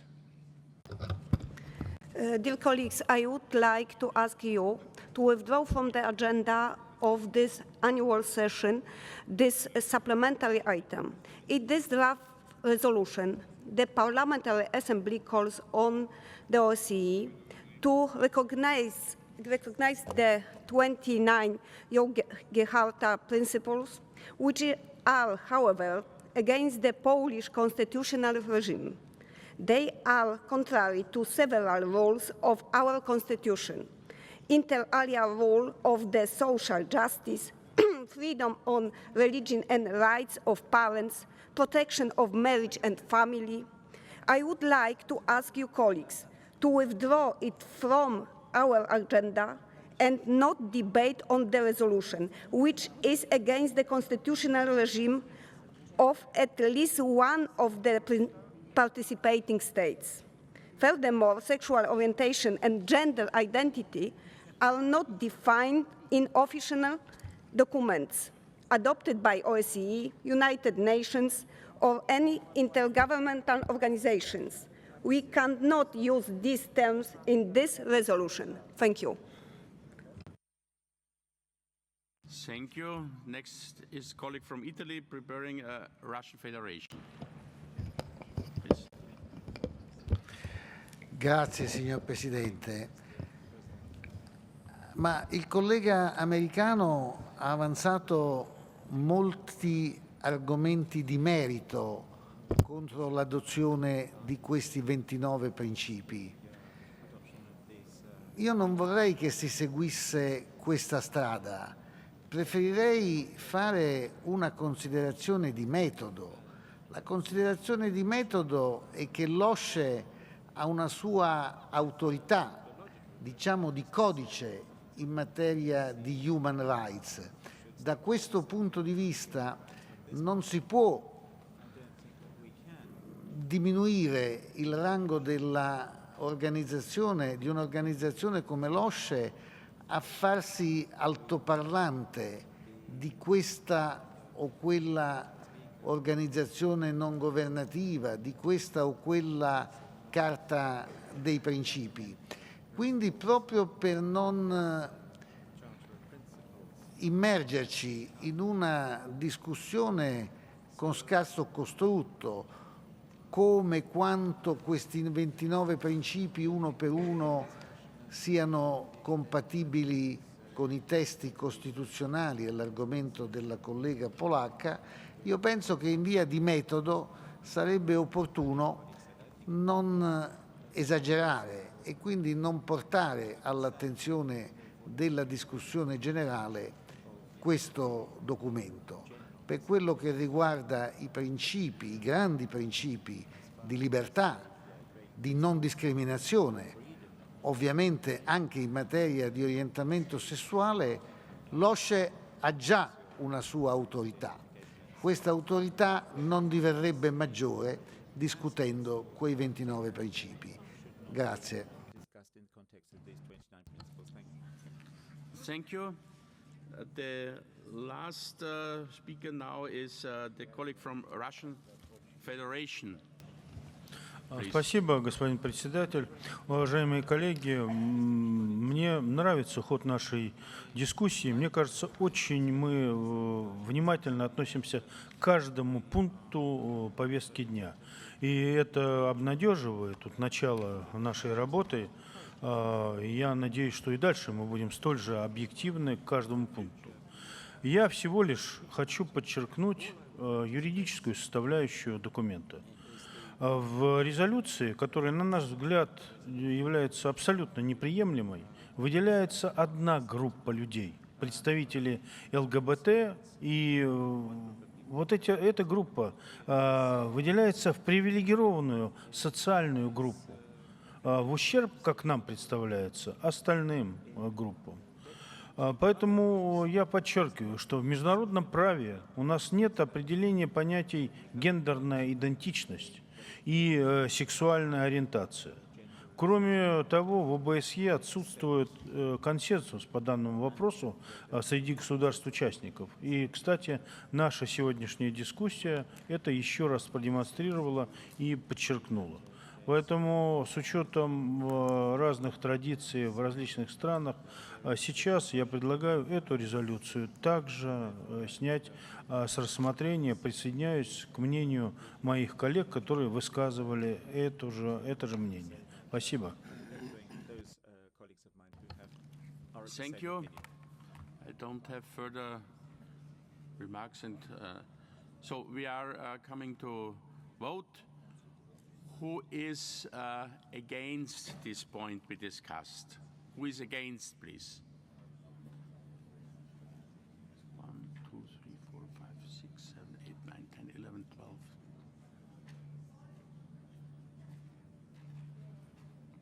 How many? 23. 23. And who is in favor? 1, 2, 3, 4. So this point is rejected. We are continuing to point 27, Kurds in Turkey from Norway.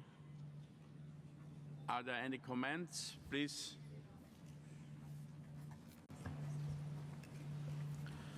Sayın Başkan, çok teşekkür ediyorum. Bu tasarı gerçeklerle bağdaşmamaktadır. Kürt kökenli vatandaşlarımız etnik aidiyetleri nedeniyle ülkemizde hiçbir ayrımcılığa ve kötü muameleye tabi tutulmamaktadır. Bakın ben bir bölge insanı olarak konuşuyorum. bir bölge milletvekili olarak konuşuyorum. Bunu şu an size en iyi açıklayabilecek insanlardan bir tanesi olarak konuşuyorum. Çünkü benim ailemde de, akrabalarım arasında da Kürt kökenli vatandaşlar, Kürt kökenli, Arap kökenli insanlar var. Ve biz bugüne kadar herhangi bir konuda ne ayrımcılığa tabi tutulduk, ne ayrımcılık yaptık. O yüzden Türkiye'de, ülkemizde şunun bilinmesi çok önemli. Kürtler azınlık değildir. Kürtler Türkiye Cumhuriyeti'nin asli unsurudur ve Türkiye'nin ayrılmaz bir parçasıdır. Türkiye'de bir etnik çatışma yoktur. Ülkemizin yıllardır hedef olduğu ve binlerce vatandaşını kurban verdiği bir PKK terörizmi vardır. Ve bu PKK terör örgütü de dünyada gerek Avrupa Birliği'nde, gerek Amerika'da, gerekse diğer kurum ve kuruluşlar tarafından resmi olarak kabul edilmiş bir terör örgütüdür. Dolayısıyla teröristlerle Kürt kökenli vatandaşlarımızı birbirine karıştırmamak gerekir. Ülkemizin bireysel hak ve özgürlüklerin ilerletilmesi ve demokrasinin daha da kökleştirilmesi için bugüne kadar çok ciddi adımlar atılmıştır ve bu adımlar gerek Türkiye'de ve gerekse dostlarımız tarafından çok iyi bilinmekte ve takip edilmektedir. Terörizmle mücadelede izlediğimiz çok boyutlu yaklaşım temelinde PKK saldırılarının sonlandırılması için ülkemizde bir süreç başlatılmıştır. Süreçle birlikte PKK'ya silah bıraktırılması ve terör şiddet eylemlerinin sonlandırılması amaçlanmaktadır. Ve bu konuda sizle çok sevindirici bir gelişmeyi de paylaşayım. Türkiye'de 8 aydır şehit cenazesi gelmemektedir. Bu da bu sürecin çok iyi gittiğinin bir delaleti olarak görmekteyiz. Ben burada bütün sayın milletvekillerinden, bütün dostlarımdan şunu rica ediyorum. Eğer Türkiye'deki bu sürece, bu barış sürecine katkı sağlamak istiyorsanız, ön yargıyla kaleme alınmış ve gerçeklerle bağdaşmayan bu karar tasarısında yer alan her hususa açıklama getirmekte de bir yarar görmüyorum. Dolayısıyla ülkemizin gerçeklerini tamamen göz ardı eden bu karar tasarısını reddediyoruz ve ben tekrardan söylüyorum, değerli milletvekillerinden, değerli dostlarımdan, eğer Türkiye'deki barış sürecine katkı vermek istiyorlarsa bu konunun reddedilmesini ben herkesten rica ediyorum. Çok teşekkür ederim. Thank you. Any further comments? Belarus, please. Благодарю, господин председатель. Уважаемые коллеги, делегация Республики Беларусь не может поддержать включение данной резолюции в повестку дня сессии. На наш взгляд, это еще один пример некорректного, несбалансированного подхода к рассмотрению ситуации в Турции и положения курдов в этой стране. Мы в целом не приветствуем принятие страновых резолюций, считаем их скорее инструментом давления, нежели элементом диалога и сотрудничества. Тем более вызывает сомнение целый ряд некорректных, политизированных оценок и утверждений, содержащихся в проекте этой резолюции, которую мы не поддерживаем и не разделяем. Спасибо. Thank you. Italy, please. Le condizioni della minoranza curda in Turchia oggettivamente sono molto migliorate. C'è distensione in vista di ulteriori miglioramenti. Fra l'altro, proprio nei giorni scorsi in Turchia ci sono stati momenti di protesta, di ribellione per una vicenda probabilmente locale e tutti gli osservatori, anche i più critici e i più maldisposti nei confronti della Turchia, hanno dovuto riconoscere l'assetto che sta avendo la questione curda. Sono ragioni che mi hanno portato a decidere di votare come ci ha chiesto il collega turco. Grazie. Thank you. I don't see any further. Germany, please. Ja, Herr Präsident, Sie haben ja gesehen, dass Deutschland auch eine Menge Änderungsanträge zu diesem Antrag selbst gestellt hat. Wir sind der Auffassung, dass sich die Situation in der Türkei wirklich verändert hat und deswegen dieser Antrag in dieser vorliegenden Form nicht behandelt werden soll. Dankeschön. Aserbaidschan, bitte. Çox təşəkkür edirəm, cənab prezident. Mən də Türkiyə nümayəndə heyətinin başqanı cənab Emin İnönü'nün söylədiyi bütün fikirlərə qoşuluram və düşünürəm ki, Türkiyədə bu məsələ ilə əlaqəli çox irəliləmələr olduğu bir halda bizim bu qətnamə nədir?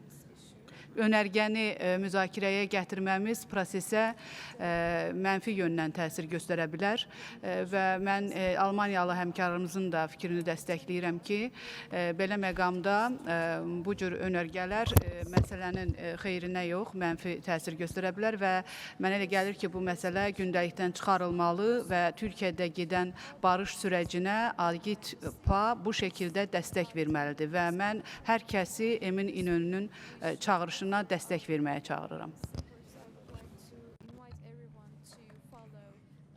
Thank you. United Kingdom, please. Thank you very much, Mr. President. I must first apologize to our colleagues from Norway that I have not had the opportunity to discuss this matter with them before speaking this morning. I should also say that I have had discussions with representatives of Turkey before this meeting in London. And I feel that there is a considerable misunderstanding about the language. It's very clear to me that the use of the word minority to our Turkish colleagues means something very different from what it means perhaps to most of us, and particularly in the context of people of Kurdish origin. I share the view of our colleagues from Germany that I believe this ought to have been the subject of amendments, but I understand our Turkish colleagues were not prepared to put down amendments. But it is the kind of resolution which I think highlights the difficulties with which we are faced with many of these supplementary items. It's clearly a matter of interest and discussion, and we could learn a great deal from our Kurdish colleagues and from others if we were to discuss this situation. What we will not do, however, is help anybody with confrontational resolutions which end up in a vote and somebody going away feeling very bruised and disappointed. So on that basis, if it is in fact referred to the first committee, I hope we would have the discussion, and I hope that at the end of it, Norwegian colleagues would be prepared to withdraw it. Thank you. And the last on my list is Spain, please. Gracias, presidente. No he tenido ocasión de comentar con los colegas turcos sobre el fondo de este asunto, pero en mi opinión no debía tratarse en el debate que vamos a tener estos días. Y por una razón, creo que efectivamente hay un proceso de diálogo, de conversaciones con el PKK que se ha iniciado por parte del gobierno turco. Es un inicio que es muy positivo. Estas negociaciones, estas conversaciones deben ser, necesitan tiempo, necesitan de tranquilidad, de discreción, y creo que tomar acuerdos y debates en una reunión de la Asamblea Parlamentaria no ayudaría ni añadiría nada nuevo ni positivo a este proceso de paz que se ha iniciado, de acuerdo, perdón, que se ha iniciado entre el gobierno turco y el PKK. Por lo tanto, creo que debe retirarse del orden del día. Gracias. Thank you. And the last speaker is from Norway, please. Yes, thank you. Unfortunately, the head of our delegation and the proposer of this supplementary item, Mr. Akhtar Chaudhry, he is not arriving before later today. I will, however, convey to him everything that's been said here and also the request to withdraw. Personally, I have a deep understanding of everything which has been said, including from the Turkish delegation and on the process. But, however, we will being loyal to our head of delegation, we will propose that this amendment is put forward to the relevant committee, and there we can have the continuation of this debate. Thank you. Thank you. We are coming to vote. Who is against? Please.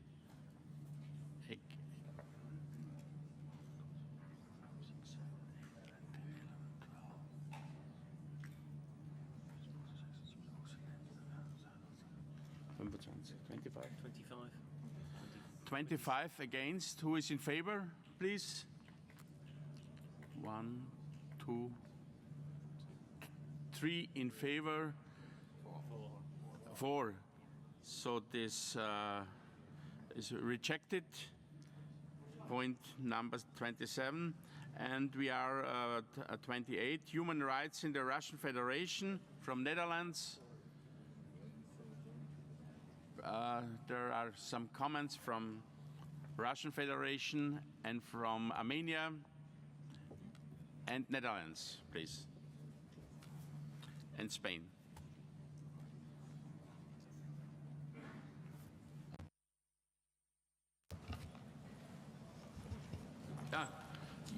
Можно, да? Спасибо, господин председатель.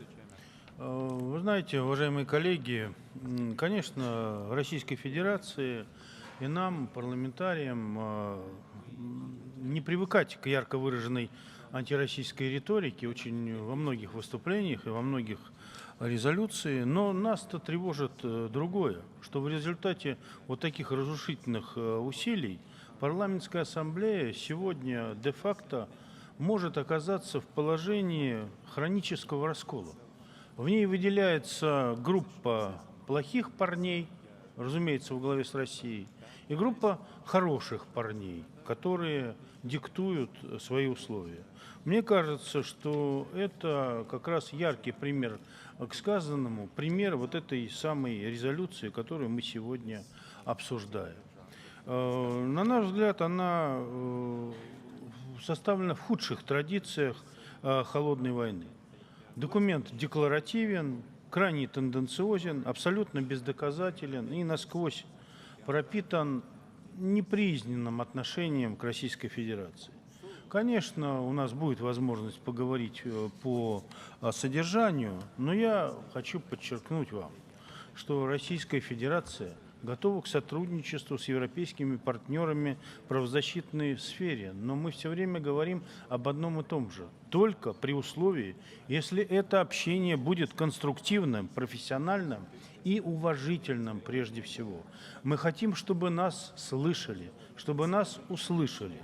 Тенденциозные демарши, наподобие вот той резолюции, которую мы сегодня обсуждаем, включать ее в проект повестки или нет, но не могут служить основой такого сотрудничества. И в заключение я хотел бы остановиться на одном важном моменте. Честно скажу, очень некрасиво, когда из раза в раз наши коллеги почти слово в слово переписывают одни и те же документы и пытаются выдать их за новые. Именно так произошло с этой резолюцией, которая фактически полностью повторяет, посмотрите, резолюцию номер 1896 от 2 октября прошлого года. Единственное, что вырезано то немного хорошее, что говорилось о России в той резолюции. И такое ощущение, что на скорую руку написан очередной антироссийский документ. Для этого не требуется много времени, и тем более, мне кажется, недостойно парламентской ассамблеи обсуждать одни и те же документы из раза в раз с годичным перерывом. Такой подход, мне кажется, нанесет ущерб авторитету парламентской ассамблеи. Ну и уж точно такие действия не соответствуют и в корне противоречат духу ОБСЕ, который должен не разделять нас, а объединять для решения конкретных и очень масштабных задач. Количество и острота реальных, а не надуманных проблем, требующих нашей совместной, подчеркиваю, именно совместной работы неуклонно растут. Предлагаю резолюцию с обсуждения снять для ее доработки. Мы готовы к совместной работе и к сотрудничеству. Спасибо, коллеги.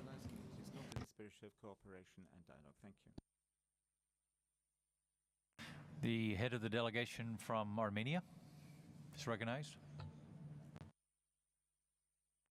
Я полностью поддерживаю моего российского коллегу и хочу обратить внимание делегатов Парламентской ассамблеи ОБСЕ на тот факт, что там упоминаются опять-таки из резолюции в резолюции повторяющиеся фамилии Михаила Ходорковского, Сергея Магнитского. И это при том, что совершенно недавно по инициативе президента России Государственная Дума в самое ближайшее время рассмотрит законопроект, который освобождает от уголовной ответственности экономические преступления. То есть, если мы имеем дело в случае с Ходорковским с экономическим преступлением, он подпадает под амнистию. А про Сергея Магнитского уже не приходится говорить. К сожалению, этот трагический случай стал самым что ни на есть болезненным вопросом из повестки в повестку, повторяющийся на заседаниях парламентских сессий ОБСЕ.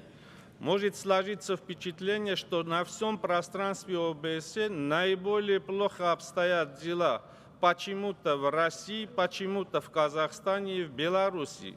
Нет такой сессии, чтобы в той или иной отрицательной форме вопросы относительно этих стран не обсуждались. И складывается мнение, что это неспроста, что под этим есть политическая подоплека, которая заключается в том, что вышеупомянутые государства соединились в таможенный союз и высказали свое желание объединиться в дальнейшем в едином экономическом пространстве, что абсолютно идет в духе того, что последовало за Лохенской встрече G8, когда Соединенные Штаты Америки и Европа уже договариваются о создании зоны свободной торговли, то же самое Канада, и в перспективе это будет заключение подобного соглашения между Евросоюзом и Японией. И в резолюции почему-то упоминается о притеснении неправительственных организаций в России. Между тем, только за январь-апрель 2013 года неправительственные организации из-за рубежа получили помощь в размере $1 миллиарда. Думается, что если бы эти деньги пошли бы на создание новых рабочих мест, в том числе и в странах Евросоюза, все было бы прекрасно. Я тоже предлагаю снять с повестки обсуждения парламентской сессии вопрос о России. Спасибо.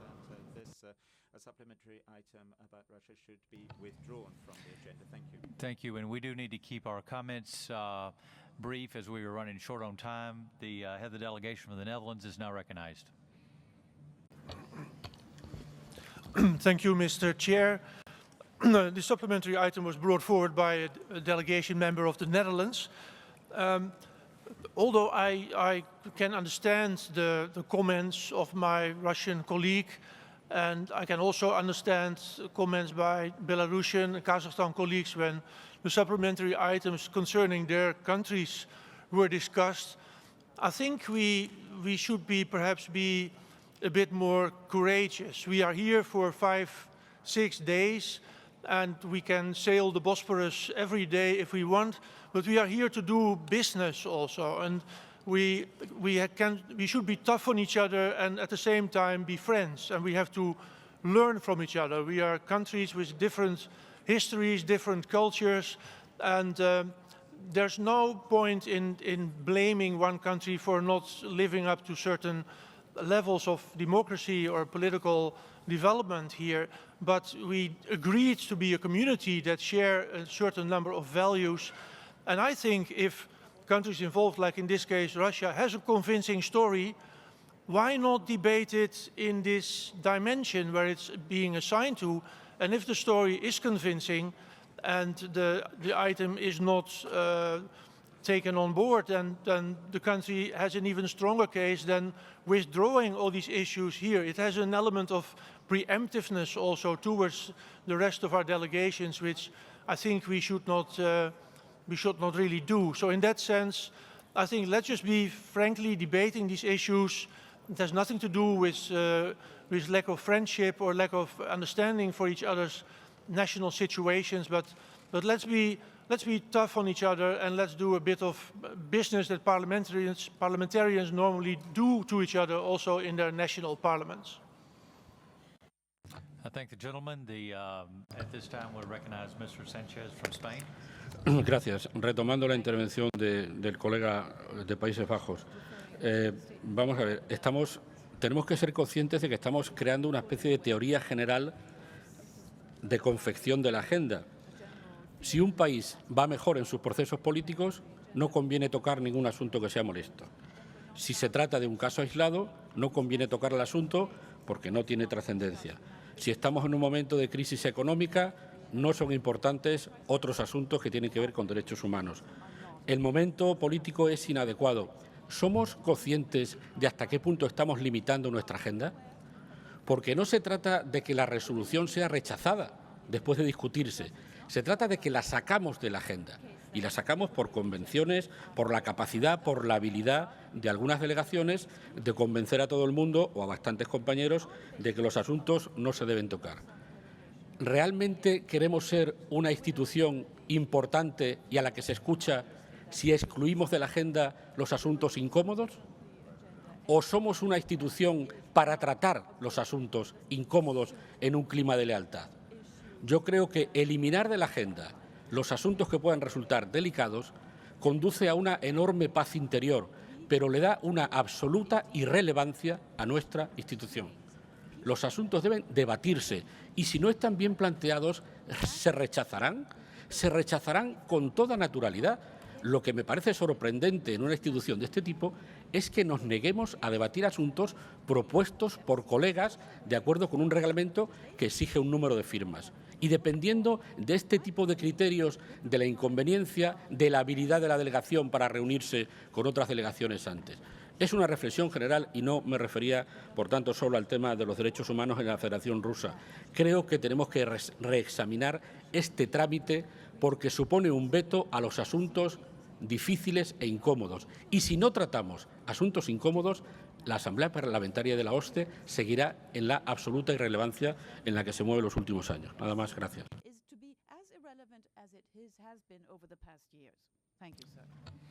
Thank the gentleman.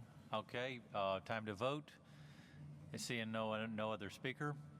All those opposed? Show of hands. Show their card. Show the card.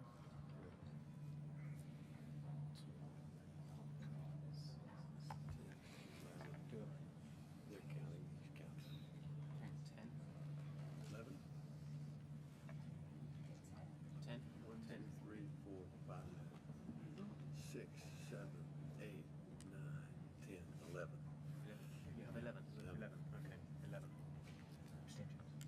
No, only those just those in favour. Yeah. Those in favour? Show of cards.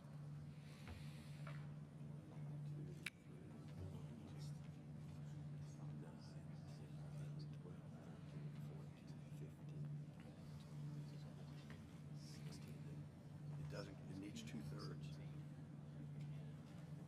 Could you ask them to put their cards right up and keep them held up? Yes, those, could you keep your cards held higher so we can get an accurate count?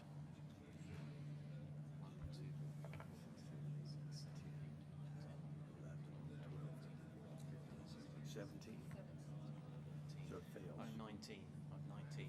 But there were 11, so it would take 22. Yeah. So it fails. Yeah. 19. We have 19. So it fails. 19 in favor. The supplementary item fails. Does not go forward. Or I'm sorry, does not go forward.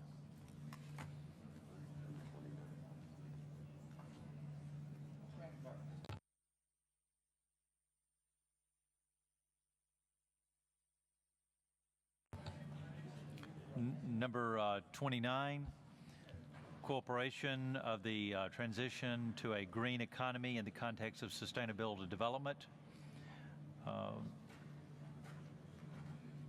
Anyone against? Anyone against?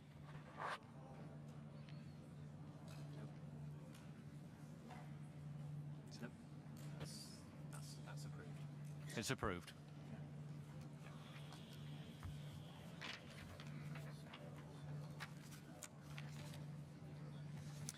The proposed allocation of supplementary items has been distributed. Are members of the Standing Committee happy with the proposals, or do they want to discuss them in more detail? They are agreed to.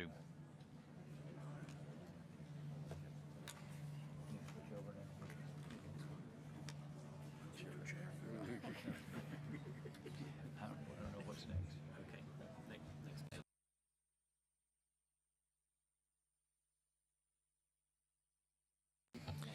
In view of the large amount of business which has to be transacted on Tuesday, July 2nd, the General Committee on Political Affairs and Security, the first committee, will hold 2 meetings from 9 a.m. until 11 a.m. and from 11:30 until 13:30.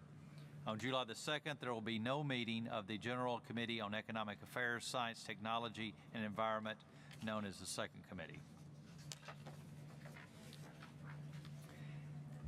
At this time, we'll have the report of the chairperson on the subcommittee on the rules of procedure, Mr.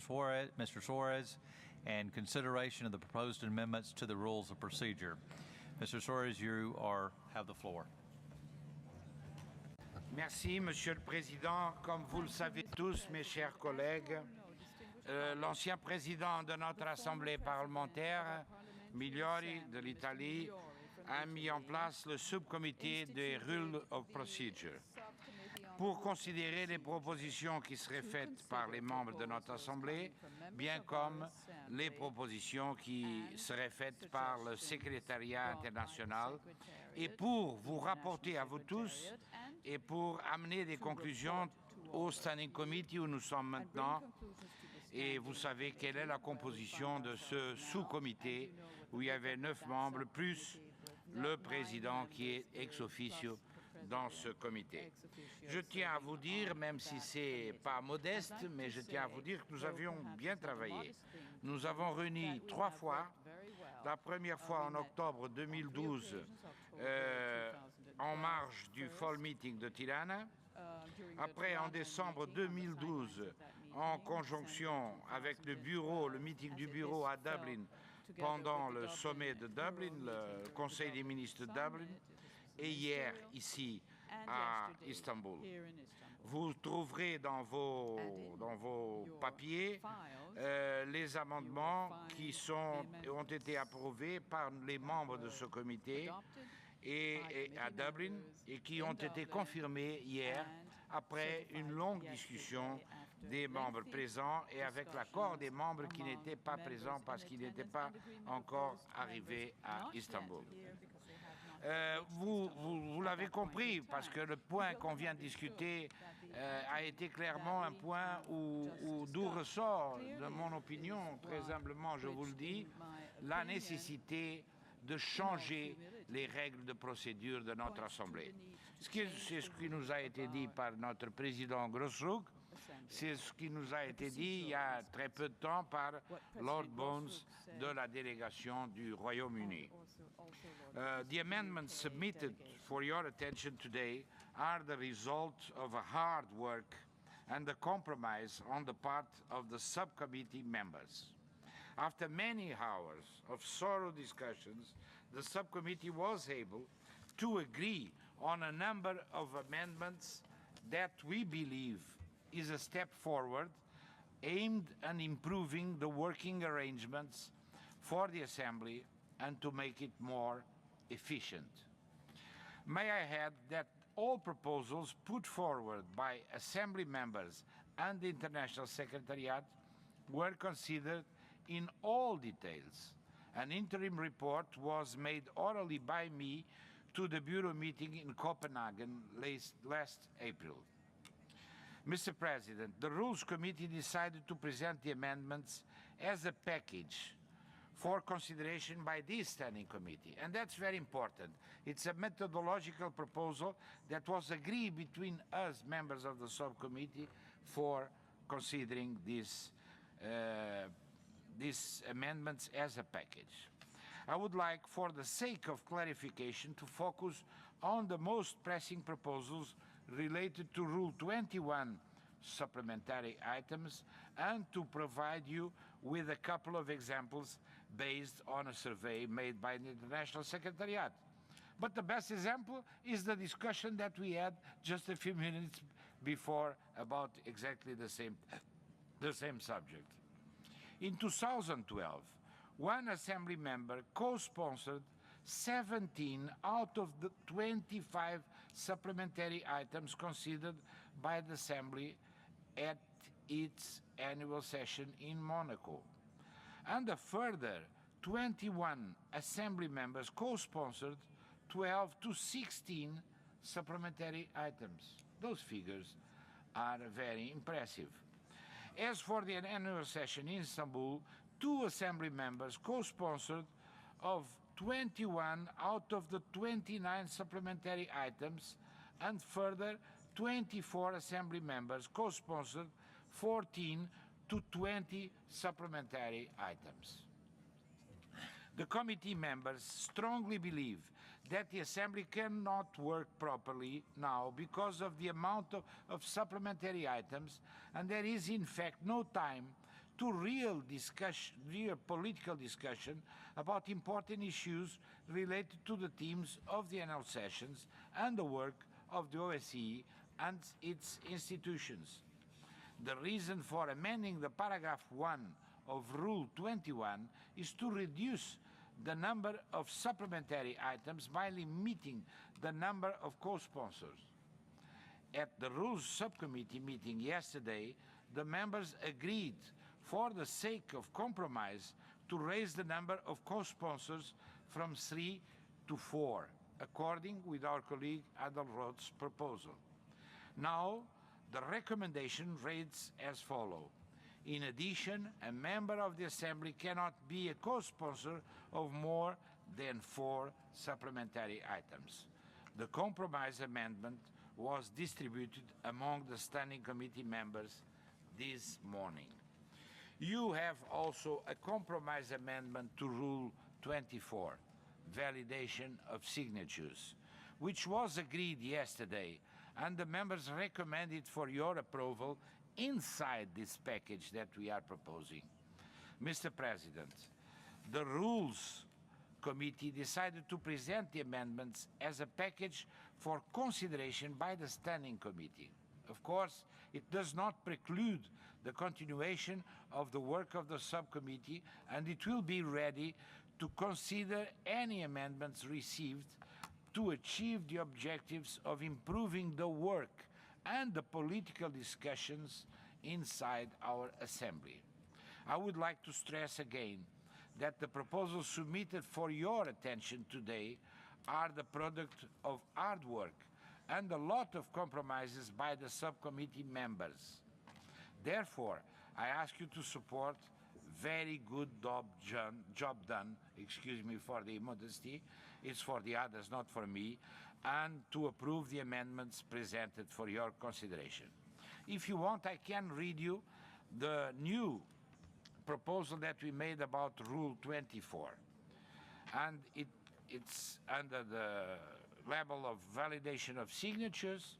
Point 1, the signatures of members of the Assembly who signed the supplementary item are valid provided they register for and attend the annual session, and provided they sign no more than 4 supplementary items in accordance with Rule 21.1.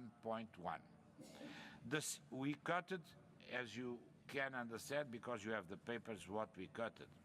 The signatures of members of the Assembly who signed an amendment are valid provided they register for and attend the annual session.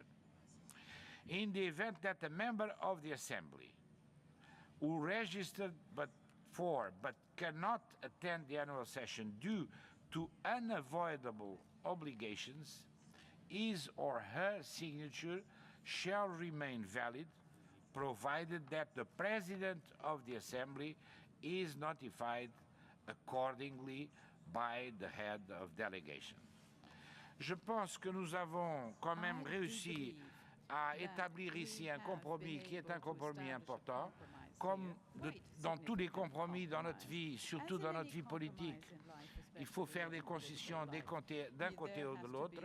Moi-même, j'ai dû faire des concessions en tant que président de ce subcomité, mais je pense que c'est un travail qui mérite votre considération et c'est en toute humbleté que je vous demande de l'approuver pour que nous puissions, et c'est notre objectif, je dirais même le plus important et le seul dans ce subcomité, notre objectif c'est de mieux travailler pour servir le prestige de cette Assemblée et des pays membres qui le composent. Merci.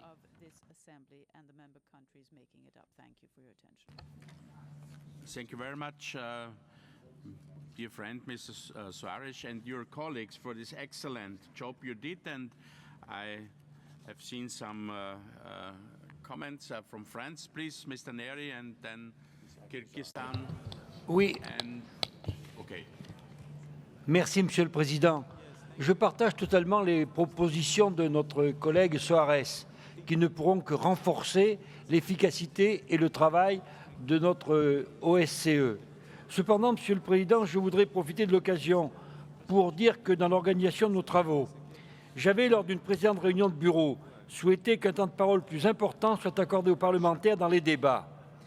La proposition de M. Soares va dans ce sens, mais je crois que nous pourrions la renforcer sans peut-être l'institutionnaliser au niveau d'un amendement, mais dans notre pratique. Je crois qu'il est essentiel que l'échange entre parlementaires soit renforcé et qu'il est essentiel que cet échange puisse se dérouler dans les meilleures conditions et qu'aucun d'entre nous ne puisse ressentir une frustration sur la possibilité d'exprimer son point de vue. S'il le faut, le temps de parole des experts que nous sollicitons et qui sont d'une grande utilité pourrait dans certains cas être réduit. Par ailleurs, il serait intéressant également que notre Assemblée publie des comptes rendus de ses travaux. Elle gagnerait en visibilité. Cela faciliterait la prise en compte de ces résolutions par les structures exécutives.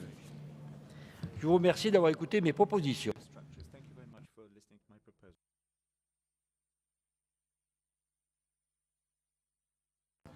Thank you. Next, Kyrgyzstan, please. Спасибо.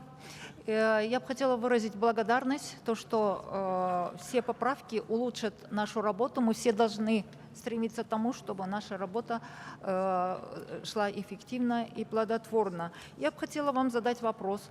В Копенгагене, в бюро, вы говорили о том, что 37-я статья, 4-й пункт убираете. Там я выступала и говорила насчет того, что нужно эту 4-й пункт в новой редакции.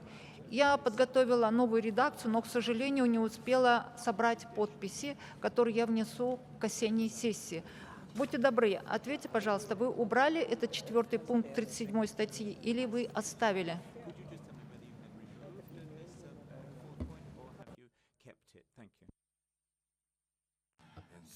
Oui, c'est vrai, on l'a fait disparaître. We deleted it, according with your proposal. Спасибо большое. Это улучшит нашу работу, но только в новой редакции. Спасибо. Thank you. Russian Federation, please.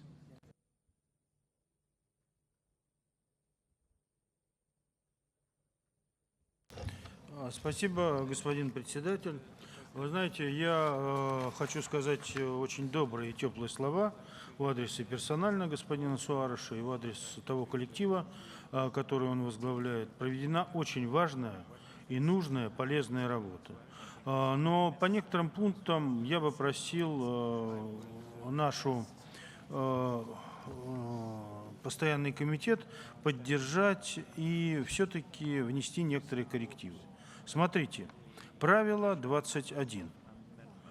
Оно направлено на уменьшение полномочий депутатов. Один член Ассамблеи не может выступать соавтором более 4 дополнительных пунктов. Ну, если мы соглашаемся с усечением своих прав, но если у меня есть поправки и желание работать по большему количеству, мне кажется, нельзя это право ущемлять и урезать такие возможности. Это коснется ведь каждого из нас. И еще один пункт. Мне представляется, что принципиально важно, когда мы говорим о том, что любые решения принимаются, принципиальные решения принимаются не менее чем 2/3 голосов. Сейчас мы переходим на простое большинство. И мне кажется, что это снижает накал и остроту тех дискуссий, которые у нас возможны. Не всегда и не все делегаты могут принимать участие в заседании. Поэтому большинство, к сожалению, так по нашей практике складывается, будет достигнуто, извините за тавтологию, в большинстве случаев, что, на мой взгляд, неправильно. 2/3 голосов при голосовании по принципиальным вопросам нужно обязательно сохранить. Я прошу это учесть. Поэтому предлагаю правило 21, так как оно сформулировано, снять. Что касается параграфа 7, правила 24. Опять речь идет все-таки о какой-то дискриминации прав депутатов. Не более 3 дополнительных пунктов согласно правилу 21.1. И опять мы сталкиваемся с тем, что если есть желание продуктивно работать и количество вопросов серьезных, которые выносит депутат, может превышать эту цифру, мне кажется, это право для депутата нужно сохранить. По правилу 24 включен новый пункт 2. Согласно которой подписи членов Ассамблеи, подписавших поправку, считаются действительными при условии, что они зарегистрированы для участия в ежегодной сессии и участвуют в ней. Огромное количество поправок являются поправками, принятыми делегацией. И человек, депутат, который подписывает эту поправку, является выразителем мнения делегации в целом. По разным причинам может депутат и не прибыть на сессию, и либо отсутствовать в данный момент. Мне кажется, основания для того, чтобы мы по сути не рассматривали поправку, внесенную им, это неправильный подход. Обязательно поправка должна быть рассмотрена, несмотря на возможное техническое отсутствие того или иного депутата. Еще раз подчеркну то, что тревожит и меня, да и российскую делегацию, что вот в этой части положение ущемляет права наши с вами права и каждого депутата, каждого члена Ассамблеи. Вот я бы просил вот это не допустить ни в коем случае. Спасибо. I ask Mr. Sarish to reply to this comment, please. Thank you so much, Mr. Kovalov, for the kind personal words that you sent to me. I think you made a confusion as far as the Rule 24 is concerned, because what we establish is the possibility of those who have been in the Assembly, who registered themselves and who signed, that their signature remains valid even if they have an unavoidable duty to go away. That's another story, different from what you said. And about the four supplementary items, it's not an effort not to respect democratic rules to discuss whatever we want to discuss. It's an effort to concentrate it in the main topics, because all of you would like very much to discuss everything and have time to discuss everything, but we are 300, and if we accept without limits everyone to propose whatever he wants, we will never finish our discussions. And we want, as I felt from you several times already, Mr. Kovalov, and you are one of those who are here and who are always working hard in our duties, we always try to discuss until the end the matters, and there is nothing more frustrating, at least for me, I say, that not having the possibility of discussing until the end a matter that we consider important. And so we have to balance between the dream of having everybody proposing every team to discussion and the limit that is concerned by and borne by the time that is limited to discuss things. That's what I wanted to say. But I ask you to support this package and to support this as a package, because if we start discussing each one of these items, we'll never end. And I assure you that if the new president that we are going to elect in 2 or 3 days maintains our committee or creates a new subcommittee, they will consider all the possibilities and the possibilities that you made today here. But it's good to approve it as a package, please. Germany, please. Dankeschön, Herr Präsident. Ich möchte Herrn Soares absolut unterstützen. Es geht darum, wie ernst wir uns als Organisation selbst nehmen oder ob wir sagen, wir können über alles zu jeder Zeit immer sprechen, solange wir wollen. Das geht gar nicht. Erstens, weil wir zeitlich begrenzt sind, und zweitens, wenn wir das wirklich wollten, über jedes Thema sprechen zu können, was einem gerade so einfällt, dann wären wir nichts Besseres als eine, wie wir oft von der Bevölkerung zu Hause beschimpft werden, eine Quasselbude. Und das sind wir nicht. Wir nehmen uns ernst. Deswegen muss man sagen, dann konzentrieren wir uns auch auf eine bestimmte Anzahl von Themen, die wir besprechen wollen. Aber diese dann bitte ernsthaft. Deswegen finde ich die Regel ausgezeichnet mit den 4 Unterschriften und dass wir auch wirklich nur 15 Gegenstände dann besprechen. Sonst macht das alles keinen Sinn. Sonst kann man nämlich, wenn man der Organisation böse will, mit der Überfrachtung durch zusätzliche Anträge die Veranstaltung sprengen. Und ich glaube, es ist niemand hier, der das wirklich ernsthaft will. Deswegen würde ich dringend darum bitten, dass wir unseren Vorsitzenden Soares unterstützen in seinem Anliegen, das Paket als Ganzes zu verabschieden. Und wir haben ja einen Kompromiss geschlossen, gerade wenn es darum geht, welche 15 zusätzlichen Anträge aufgenommen werden sollen, dass wir dann sagen, dann brauchen wir nur eine Mehrheit und keine Zweidrittelmehrheit. Dann wird nämlich auch einzeln oder auch kleineren Staaten die Möglichkeit gegeben, sich einmal durchzusetzen. Ich finde das ein gutes Paket und kann nur darum werben, dass wir es insgesamt verabschieden. Thank you very much. I have on my list a lot of speakers. I am asking you, please keep short that we can also finish at 12, if it is possible. The next one is USA, followed by Cyprus, Russia, and Canada. Please, USA. Mr. Chairman, thank you very much. I would hope that the heads of delegation would consider, and Mr. Suarez in particular, retaining the 2/3 majority. Heads of delegation act in a very important supervisory role, not unlike what we have in our parliament, in Congress. It's known as the Rules Committee.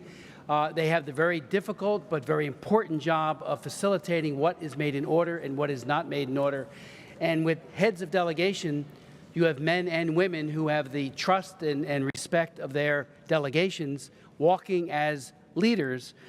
It seems to me that a threshold of 2/3, the current policy, is a very, very wise one, and I would hope that would be retained. I don't know if there's an opportunity, Mr. Suarez, to put that back in, but it seems to me if something's going to be a supplemental, in addition to all the other work that the committee does, or the 3 committees, I should say, it should be able to garner, it would seem to me, 2/3 support. Thank you. Cyprus, please. Thank you, Mr. Chairman. About the rules, we congratulate Mr. Suarez about his effort. But about the new paragraph 3, we have some reservations as follows. We deem it is not right that a supplementary item be presented before the plenary after it has been removed from the agenda by the Standing Committee, just because no amendments have been proposed to the text. This means that, in a way, the Standing Committee is bypassed. Second, the fact that no amendment has been proposed to a supplementary item does not mean that the text enjoys unanimous support. It may be that there was not enough time to study it, given the host of supplementary items proposed at each annual session. Third, moreover, we deem it is not right for a supplementary item to end up in the plenary and to be included in the final declaration, even as an annex without any previous debate. And four, by the proposed amendment, the volume of supplementary items is not reduced. Proceedings are accelerated during the session, but the delegation preparatory work is not in any way facilitated. In this respect, I wish to draw members' attention on the need to have sufficient time by means of less supplementary items so as to look into matters which are often continuous and bear political consequences. And another one is about the Rule 27, the right to speak. We agree with the proposed amendment to the purpose of the timely finalization of the list of speakers. We would wish, however, to contribute an additional element for consideration by the members of the Standing Committee, which we will then submit in writing in accordance with Rule 45. This addition may apply either to Rule 27 or to the Rule 30, which pertains to the organization of debates. We deem it is important that in using his or her discretion regarding the order and the time limit of speakers, the President ensures that there is a fair and balanced representation of as many countries as possible. We believe that this will give small delegations better chances to be heard and will better reflect the spirit and modus operandi of the OSCE. We therefore propose to add, after the words "shall be called to speak," the phrase "in a way as to ensure a fair and balanced representation of as many countries as possible." Thank you very much. Thank you. Dear colleagues, I'm asking you once more, please look at the time and I'm asking you for short speeches. I have a lot of speakers now. Russia, please. Уважаемые коллеги, я очень ценю тот консенсус, который у нас наметился в работе, и ради сохранения и экономии времени я снимаю все свои замечания. Мы согласны с поправками, которые вносятся, и будем принимать их и голосовать консолидированно. Единственная просьба – сохранить 2/3 при голосовании. Я думаю, здесь позиция, которая высказана коллегой из Соединенных Штатов, абсолютно разумна, объективна. Мне бы хотелось, чтобы господин Сараш с этой просьбой, с этой поправкой согласился. Thank you. Please, you want to answer immediately? Okay, please. Je tiens à vous dire, chers collègues, qu'il y a des moments où il faut prendre des décisions. Nous sommes sur le temps de prendre des décisions en ce qui concerne les propositions que nous avons faites. Ne me demandez pas de faire des miracles. Je pense que M. Kovalov, à la suite de l'intervention de nos collègues des États-Unis d'Amérique, nous a fait une proposition concrète qui révèle sa bonne volonté. Je n'ai pas de mandat des autres membres du subcomité, mais même sans mandat des autres membres du subcomité, je pense que je peux avancer que nous sommes d'accord pour maintenir la règle des 2/3, tout seul. Et dans ces conditions, je demanderai simplement au président de faire voter le package qu'on vous a proposé, sans plus, et d'assumer le compromis pour les futurs membres de cette sous-commission, ou que le nouveau président désignera, dans toutes les propositions qui ont été faites ici. Et comme ça, on peut passer de l'avant. We maintain the 2/3, we vote the package, and we can go in the agenda and respect the time. Thank you so much. Okay, I have two speakers, Canada and United Kingdom. It's Canada, no? Richard, no? Yes. Please. Je serai très bref, Monsieur le Président. Toute bonne organisation se doit d'avoir une réglementation. Et je ne pense pas que dans celle-là que vous avez présentée, Monsieur Suarez, prive quelques pays quelconques de son droit de parole. En conséquence, le Canada va approuver en bloc tous les articles et tous les codes dans tous les parlements sont faits pour être améliorés avec le temps. Merci. Thank you. So it was the final speaker, and now we come to the decision. Included the proposal of what's the okay, the 2/3 is remaining. Who is in favor? Who is any objection? Any objection? Who is against? Casper. No one. Thank you very much. It's adopted, and thank you also for the intensive debate. And congratulations to Suarez and his team. So we have now the next point of the agenda, the report of Mr. Dedoner. Please, you have the floor. Merci, Monsieur le Président. Vous vous rappellerez qu'en décembre 2012, le président Migliori avait dénoncé l'accord de 1997 réglant la collaboration entre notre Assemblée, le Bureau des institutions démocratiques et des droits de l'homme et les autres assemblées parlementaires participant à des observations d'élections.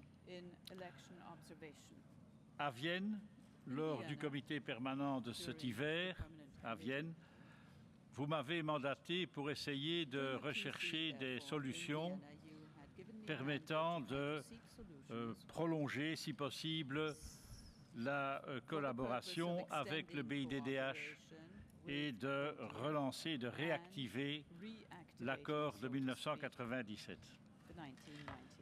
J'ai rencontré une première fois à Vienne M. Lenarčič, le directeur du BIDDH, pour discuter avec lui des problèmes qui avaient conduit à la déclaration de M. Migliori. Je l'ai revu très longuement 15 jours plus tard, le 15 mars, à Vienne. Et nous sommes arrivés à la conclusion qu'il ne fallait pas changer le texte de la déclaration de 1997, mais qu'il fallait clarifier certaines implications pratiques de ce texte qui avaient pu être mal compris à certains moments, en tout cas ou lors de certaines observations d'élections, et avaient pu dès lors conduire à des tensions, voire à des conflits entre la délégation de notre Assemblée et la délégation du BIDDH, voire d'autres assemblées participant à l'observation d'élections. Après plusieurs heures de discussion, nous sommes arrivés, M. Lenarčič et moi-même, à la conclusion qu'il serait utile de mettre sur papier les implications pratiques de l'accord de 1997 qui avait pu conduire à des malentendus, à des tensions, voire à des conflits lors de certaines observations d'élections. Et qu'il était surtout essentiel de veiller à ce que l'explicitation de ces implications pratiques évite la répétition de cas où les deux institutions de l'OSCE, que sont l'Assemblée parlementaire et le BIDDH, ne parlent pas d'une même voix à l'issue d'une observation d'élection. Nous avons mis sur papier une série d'implications pratiques de l'accord de 97 et nous avons paraphé ce document pour marquer l'accord intervenu entre nous et j'ai bien entendu clairement dit à M. Lenarčič que je paraphais ce document à référendum du bureau de l'Assemblée et du comité permanent, mais qu'il était en effet opportun que nous concluions nos discussions par un document paraphé pour que l'on sache ce que nous avions convenu, ce que nous pensions pouvoir proposer à nos instances. J'ai ensuite eu des contacts approfondis avec le président Grossrook pour le mettre au courant de mes discussions avec M. Lenarčič. J'ai également eu des discussions très approfondies avec M. Oliver et avec Mme Tina Schön de notre secrétariat général à Vienne. Et j'ai ensuite fait rapport le 14 ou le 15 avril au bureau de notre Assemblée à Copenhague des engagements pris par M. Lenarčič et des signes de bonne volonté que M. Lenarčič m'avait donnés, M. Lenarčič m'ayant d'emblée, lors de notre première réunion, dit que lui souhaitait à tout prix maintenir et rétablir une excellente collaboration avec notre Assemblée lors d'observations d'élections et qu'il était tout à fait d'accord avec moi et avec nous sur l'importance de parler d'une seule voix en ce qui concerne les organisations de l'OSCE participant à des observations d'élections. Lors de la réunion de Copenhague et au vu de ce que j'avais paraphé avec M. Lenarčič, au vu également du rapport verbal que j'ai fait sur la volonté de M. Lenarčič de tout faire pour rétablir une bonne collaboration, le bureau a décidé de réactiver l'accord de 1997 pour les élections en Bulgarie et en Albanie, étant entendu que si les choses se passaient globalement bien lors de ces deux observations d'élections, que l'on vous proposerait aujourd'hui de réactiver sine die sans limite dans le temps l'accord de 1997. Je n'ai pas pu participer moi-même aux observations d'élections en Bulgarie et en Albanie parce que j'avais d'autres obligations parlementaires en Belgique, mais j'ai eu des rapports me disant que globalement, les choses s'étaient bien passées, même s'il y a pu y avoir par-ci, par-là, certaines imperfections, mais rien n'est parfait dans ce bas monde et je pense que si nous voulons maintenir l'essentiel, que fatalement, de temps à autre, les uns ou les autres doivent accepter l'une ou l'autre petite imperfection, mettre un peu d'eau dans son vin, etc. Mais donc, ce matin encore, M. Batelli, qui était à Tirana, m'a confirmé que tout s'y était globalement très bien passé. Je pense donc, Monsieur le Président, que vous pouvez proposer à cette Assemblée, au comité permanent, de réactiver, donc sine die, sans limite dans le temps, l'accord de 1997, étant entendu que tant le BIDDH que notre Assemblée devra veiller, lors des élections qui viennent, à consolider les mesures qui ont déjà été prises lors des deux dernières observations, mais de consolider ces mesures de façon à rétablir progressivement une confiance de plus en plus grande et une collaboration de plus en plus efficace entre notre Assemblée et le BIDDH. Je crois qu'il y va de l'intérêt de nos deux institutions membres de la famille de l'OSCE et je pense que, ce faisant, nous rassurerons également le Parlement européen, l'Assemblée du Conseil de l'Europe, qui était fort inquiète de voir les tensions se multiplier entre l'Assemblée parlementaire de l'OSCE et le BIDDH. Donc voilà, je n'en dirai pas plus. Je suis bien sûr à votre disposition pour vous donner davantage de détails sur les nombreux échanges de mails aussi, parce que, outre les conversations que j'ai eues avec M. Lenarčič, M. Grossruck, M. Oliver, Mme Schön et d'autres, j'ai également échangé des dizaines et des dizaines de mails entre M. Lenarčič et moi-même, mais aussi avec les autres personnes que je viens de citer. Tout ça pour essayer de faire avancer et de rétablir la confiance entre nos institutions. Voilà, Monsieur le Président. En tout cas, je remercie le comité permanent de sa confiance. J'ai fait de mon mieux et j'espère être arrivé à une situation qui nous permettra de tirer un trait sur les derniers incidents que nous avons connus au sujet des observations d'élections. Je vous remercie de votre attention.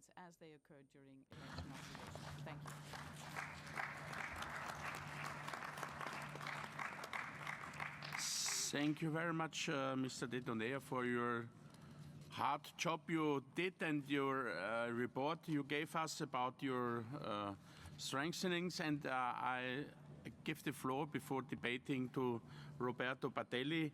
He was in Bulgaria. I want to apologize, Mr. Murphy from Ireland. He was the head of delegation in Bulgaria. He cannot participate today.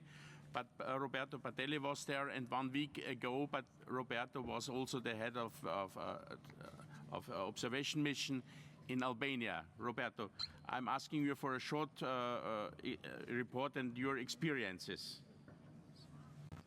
We are still under this point of the agenda, yes? This is not about the... Okay, thank you. Thank you, President.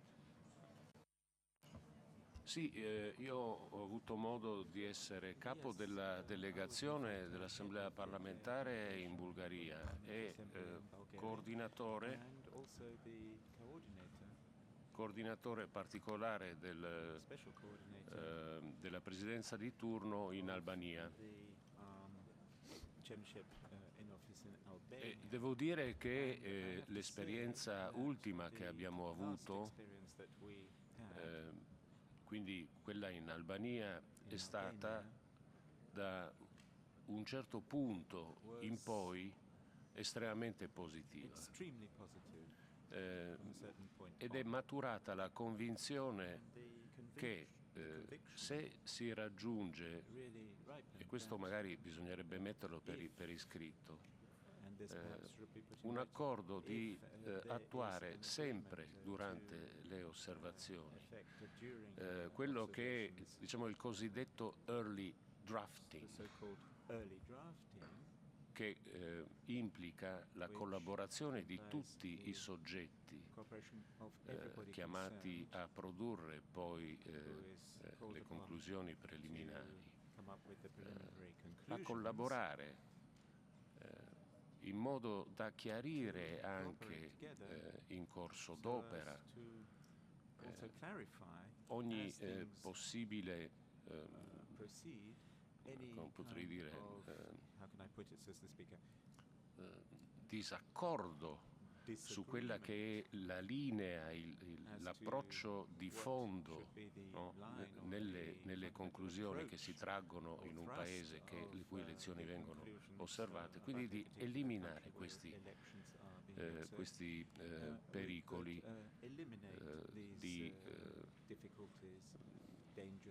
di disaccordo.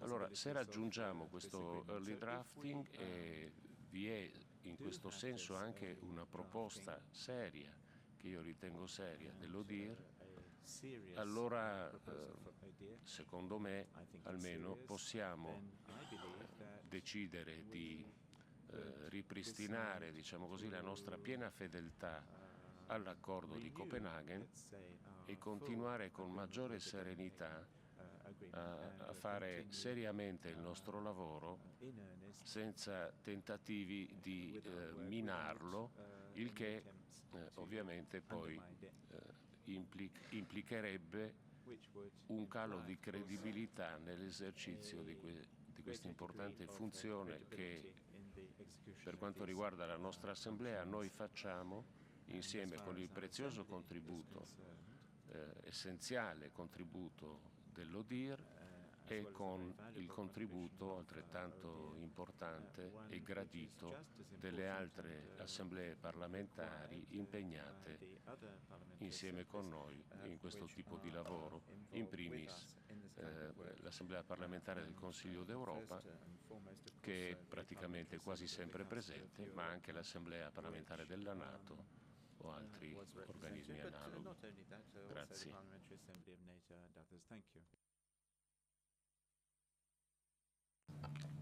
Thank you very much. Mr. Dedonaire, you have some remarks? Well, I think that, as Mr. Batelli said, the last delicate issue is at what time do the representatives of our Assembly, and especially the special coordinator and the head of our delegation, at what time, at what point do they intervene in the drafting of the post-election statements? I think that in Albania things went on satisfactory, and that finally there was a good collaboration, if I understood correctly Mr. Batelli, but I also spoke to him before the meeting. Whether or not we have to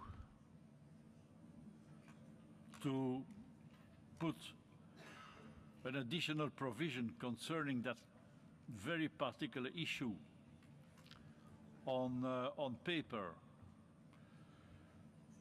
before reactivating the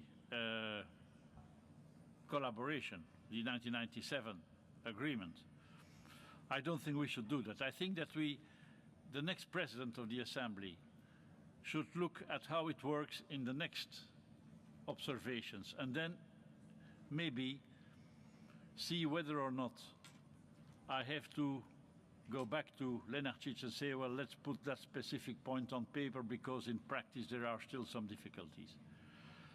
I think that we should for the moment go on pragmatically. Of course, there was a very deep breach of trust in the last months and years. This has to be rebuilt, but I think that we can just go on with the reactivation and look later on whether or not an extra piece of paper is necessary.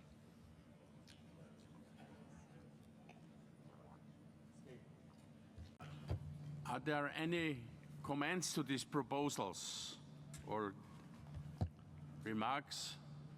Please, Switzerland. Ja, Herr Vorsitzender, liebe Kolleginnen und Kollegen, ich kann es ganz kurz machen. Ich möchte Herrn Dedonaire ganz herzlich danken für seine Bemühungen. Es war ja in der letzten Sitzung des Standing Committees keine einfache Situation. Wir haben uns mit großer Mehrheit gegen diese Aufkündigung gewehrt und sind jetzt zufrieden, dass man hier bereit ist, den Weg zu finden. Als Fazit möchte ich daraus ziehen, dass wir demokratische Mitsprache, dass das nicht immer sehr einfach ist, aber nützlich und schließlich der einzige Weg, um zu einer Verständigung zu kommen. Ganz herzlichen Dank. Dankeschön. Finnland, bitte. Finland is next.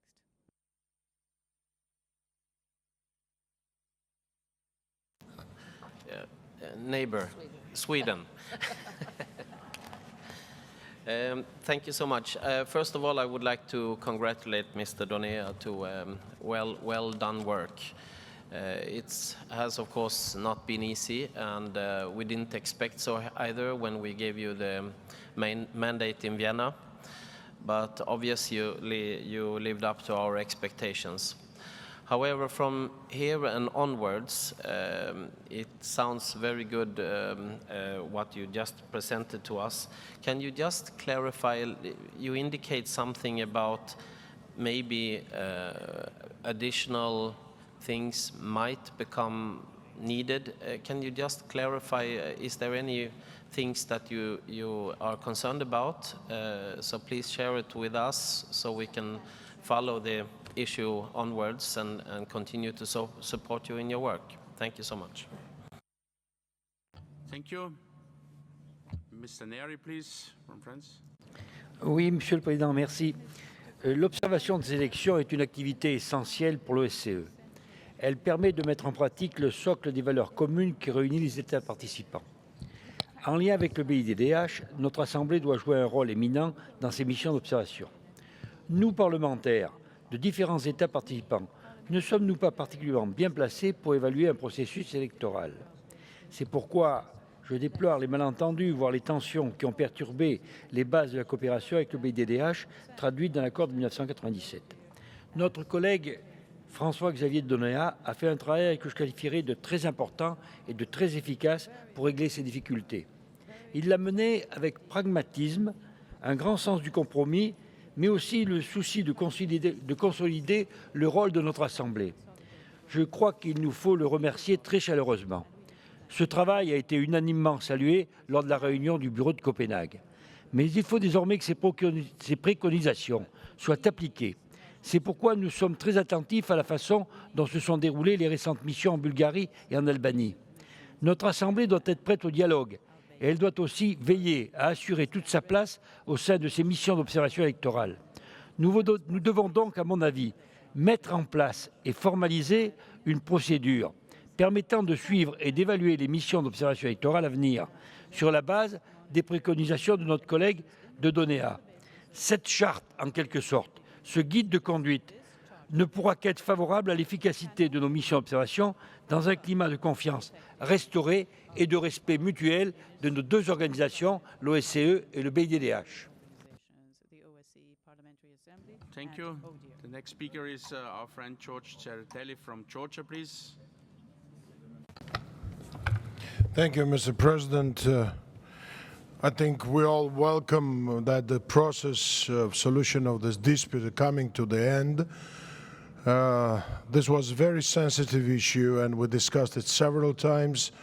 As Mr. Dedonea mentioned, there was quite thorough discussion on the last Bureau meeting, and we all had this impression that process is going on positively, and it's really a great role of personally Mr. Dedonea and all the group who was involved in these negotiations. Also, we like to admit the positive approach of another side, which is very good, that both sides, PA and ODIHR, they made constructive steps and approaches, they showed approaches during this negotiation. So I fully agree that we should restore this agreement, and there's always the room for corrections in future. But what we need now to finish this process, to end this process, and then to try to fulfill our obligations based on our experience which we had before. So thank you very much. Thank you very much. Netherlands, please. Mr. Chairman, a big hand for both Mr. De Donea and his team, and for Mr. Lenarčič. We really hope this puts an end to an era that was not very much supported by my delegation, and we can have a bright future ahead of us. There's a small concern which I want to share. That is the last sentence of one of the final Permanent Council briefs of Mr. Andreas Notelle. These briefs are normally highly valued by us, but the last one has a final, it's of June 10, so after this meeting was, after Mr. Donea had completed his work, stating, that's Mr. Notelle, had an opportunity to discuss at length the PA's concerns about ODIHR's non-compliance with core elements of the 1997 cooperation agreements with the new ambassadors of the EU and of Romania. Well, I think we should not continue sending these kind of messages to incoming ambassadors in Vienna. So I hope that that can be agreed also by the people behind the table. Thank you. Please.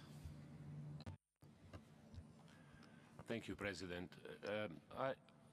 I'm very much in favor of what our colleague and friend Neri said. because those who have read the Copenhagen Agreement would know that there is nothing about the drafting there. So it is not the drafting of the preliminary findings and conclusions. So it would be nice and gracious if we agree, as it came out in Albania,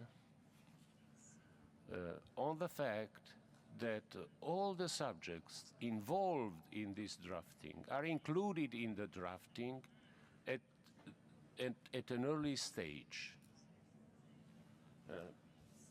This, for instance, can be the Wednesday before the elections, and then to task the experts.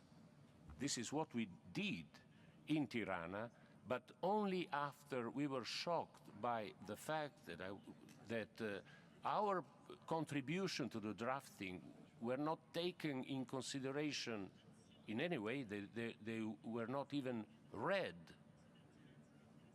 by our partners, neither our contributions or the contributions of the Parliamentary Assembly of the Council of Europe. So this is what happened in the first days we were there.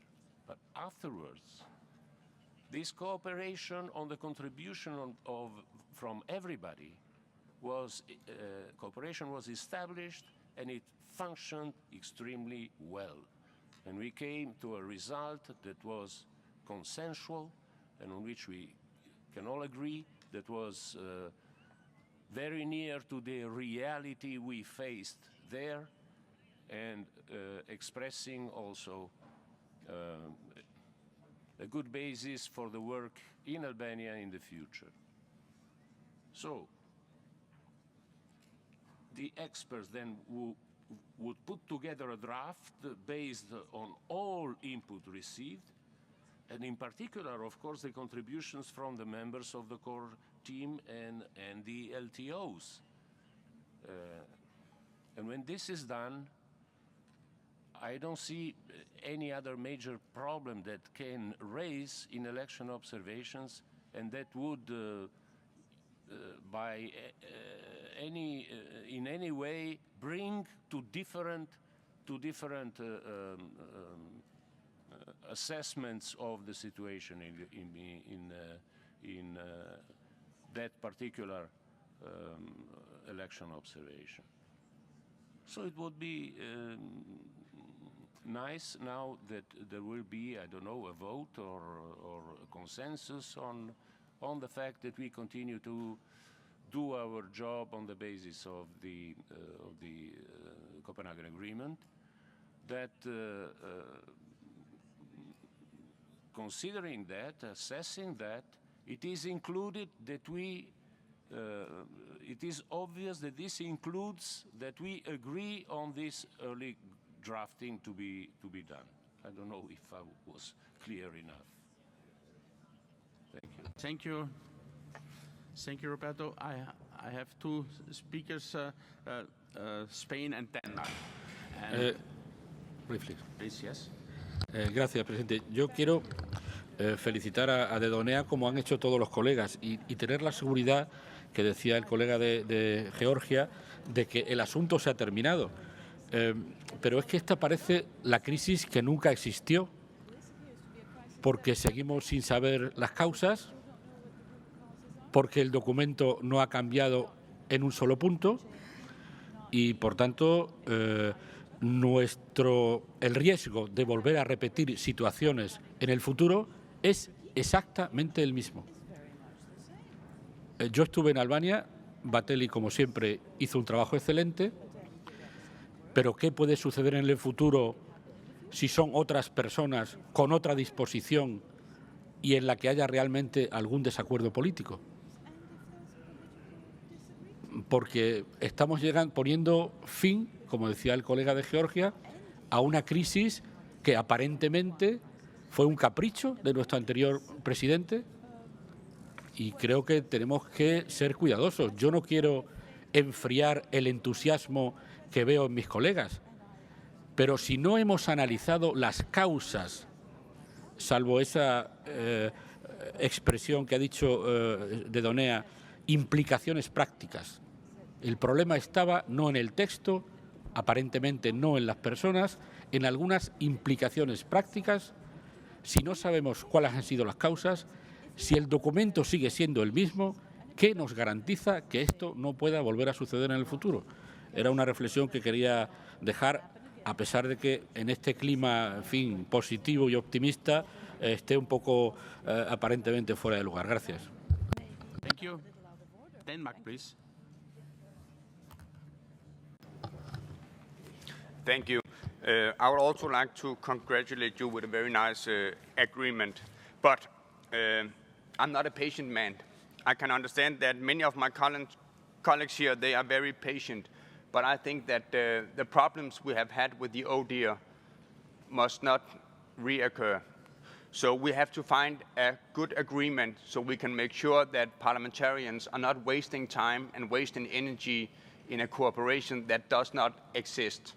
So this must be the best result we can make, but I think that if you need a good cooperation, there must be two parts to cooperate. And I think that we have been cooperating all the time. But I know this is not for us to decide, but I think there is room for improvement at the ODIHR. And I think that if we can handle this, if we can find a suitable agreement, then we have to put the Council in the game too. Thank you. And now I give the floor to the Secretary General. Mr. Oliver Spencer, you have the floor. Thank you, Mr. Chairman. I just want to thank Mr. Di Danea for his hard work.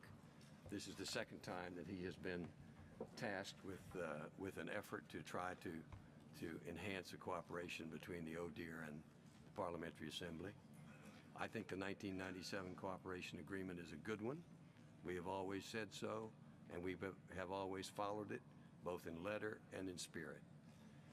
The problem has been in implementation of the provisions of that document, and those problems have occurred different times in different places because of different circumstances. One of the things that Mr. Batelli referred to in one of the proposals that Mr. Di Danea has made is not contained in the document itself, but it is that we begin early drafting with everybody in the room so that nobody's excluded. We're there, ODIHR's there, Council of Europe is there, European Parliament is there, the NATO Assembly is there, so that nobody thinks that someone is trying to do something behind their back. I think when you bring all of the parliamentarians together and ODIHR, that they will reach a consensus which is a good evaluation of these elections. I think that is an improvement which we are trying to implement, and I think will do a good job. I want to say to Mr. Smalling on his remarks about Ambassador Notella. Ambassador Notella represents us on the Permanent Council, and each week he sends a report to the President and to me. It's one page, so that he can tell us what he's been doing and what he's been hearing. It is expected to be a candid and honest report. Every report that he has sent to us has been candid and honest. I think that what he is confronted with quite often, particularly in recent months, because of the break with ODIHR, that every conversation that he has with ambassadors, almost without fail, they raise the issue of what's the problem between you and ODIHR. And it's always been, from our point of view, from Mr. Batelli and Mr. Suarez and many others, is the failure of the ODIHR to follow that cooperation agreement. So I am not going to muzzle him. I am not going to tell him not to be candid about his conversations and what he says. If you don't want to receive the reports, which go to the heads of delegation as a courtesy, we'll be glad not to send them. but I'm not going to tell him not to tell the truth and not to be candid. And I thank again Mr. Di-Daney. I think this is a good step forward. I think that we can work this out, and I hope that this will be behind us. But I would ask everybody to keep their eyes on it and to be watching and to see what happens and what goes on. We will go forward and we will make this work, and I can assure you that the Secretariat will do everything it can to ensure that that is a positive outcome. Thank you, Mr. President. Now we have to vote about your proposal, included the suggestion of Roberto Batelli with the early drafting. I think it's a good idea. In Albania it worked very well. Che questo concetto anche dell'early drafting è stato proposto dagli stessi rappresentanti dell'ODIHR in Albania. Quindi c'è consenso su questo. E se, cari colleghi ed amici, voi in qualche modo deste forza a questo accordo che è stato raggiunto in maniera ovviamente informale in Albania, allora avremo veramente una base più solida per impedire che questi conflitti riemergano in continuazione. Grazie. Okay, thank you, Roberto. You have it's all clear. Who is against these proposals and this? No one. Thank you very much. So, and thank you very much also, Mr. Di-Daney and Roberto. And we are looking forward to the next observation missions. We are hope that will work. Thank you. So now we are at our next point, reports and information of activities. Huh?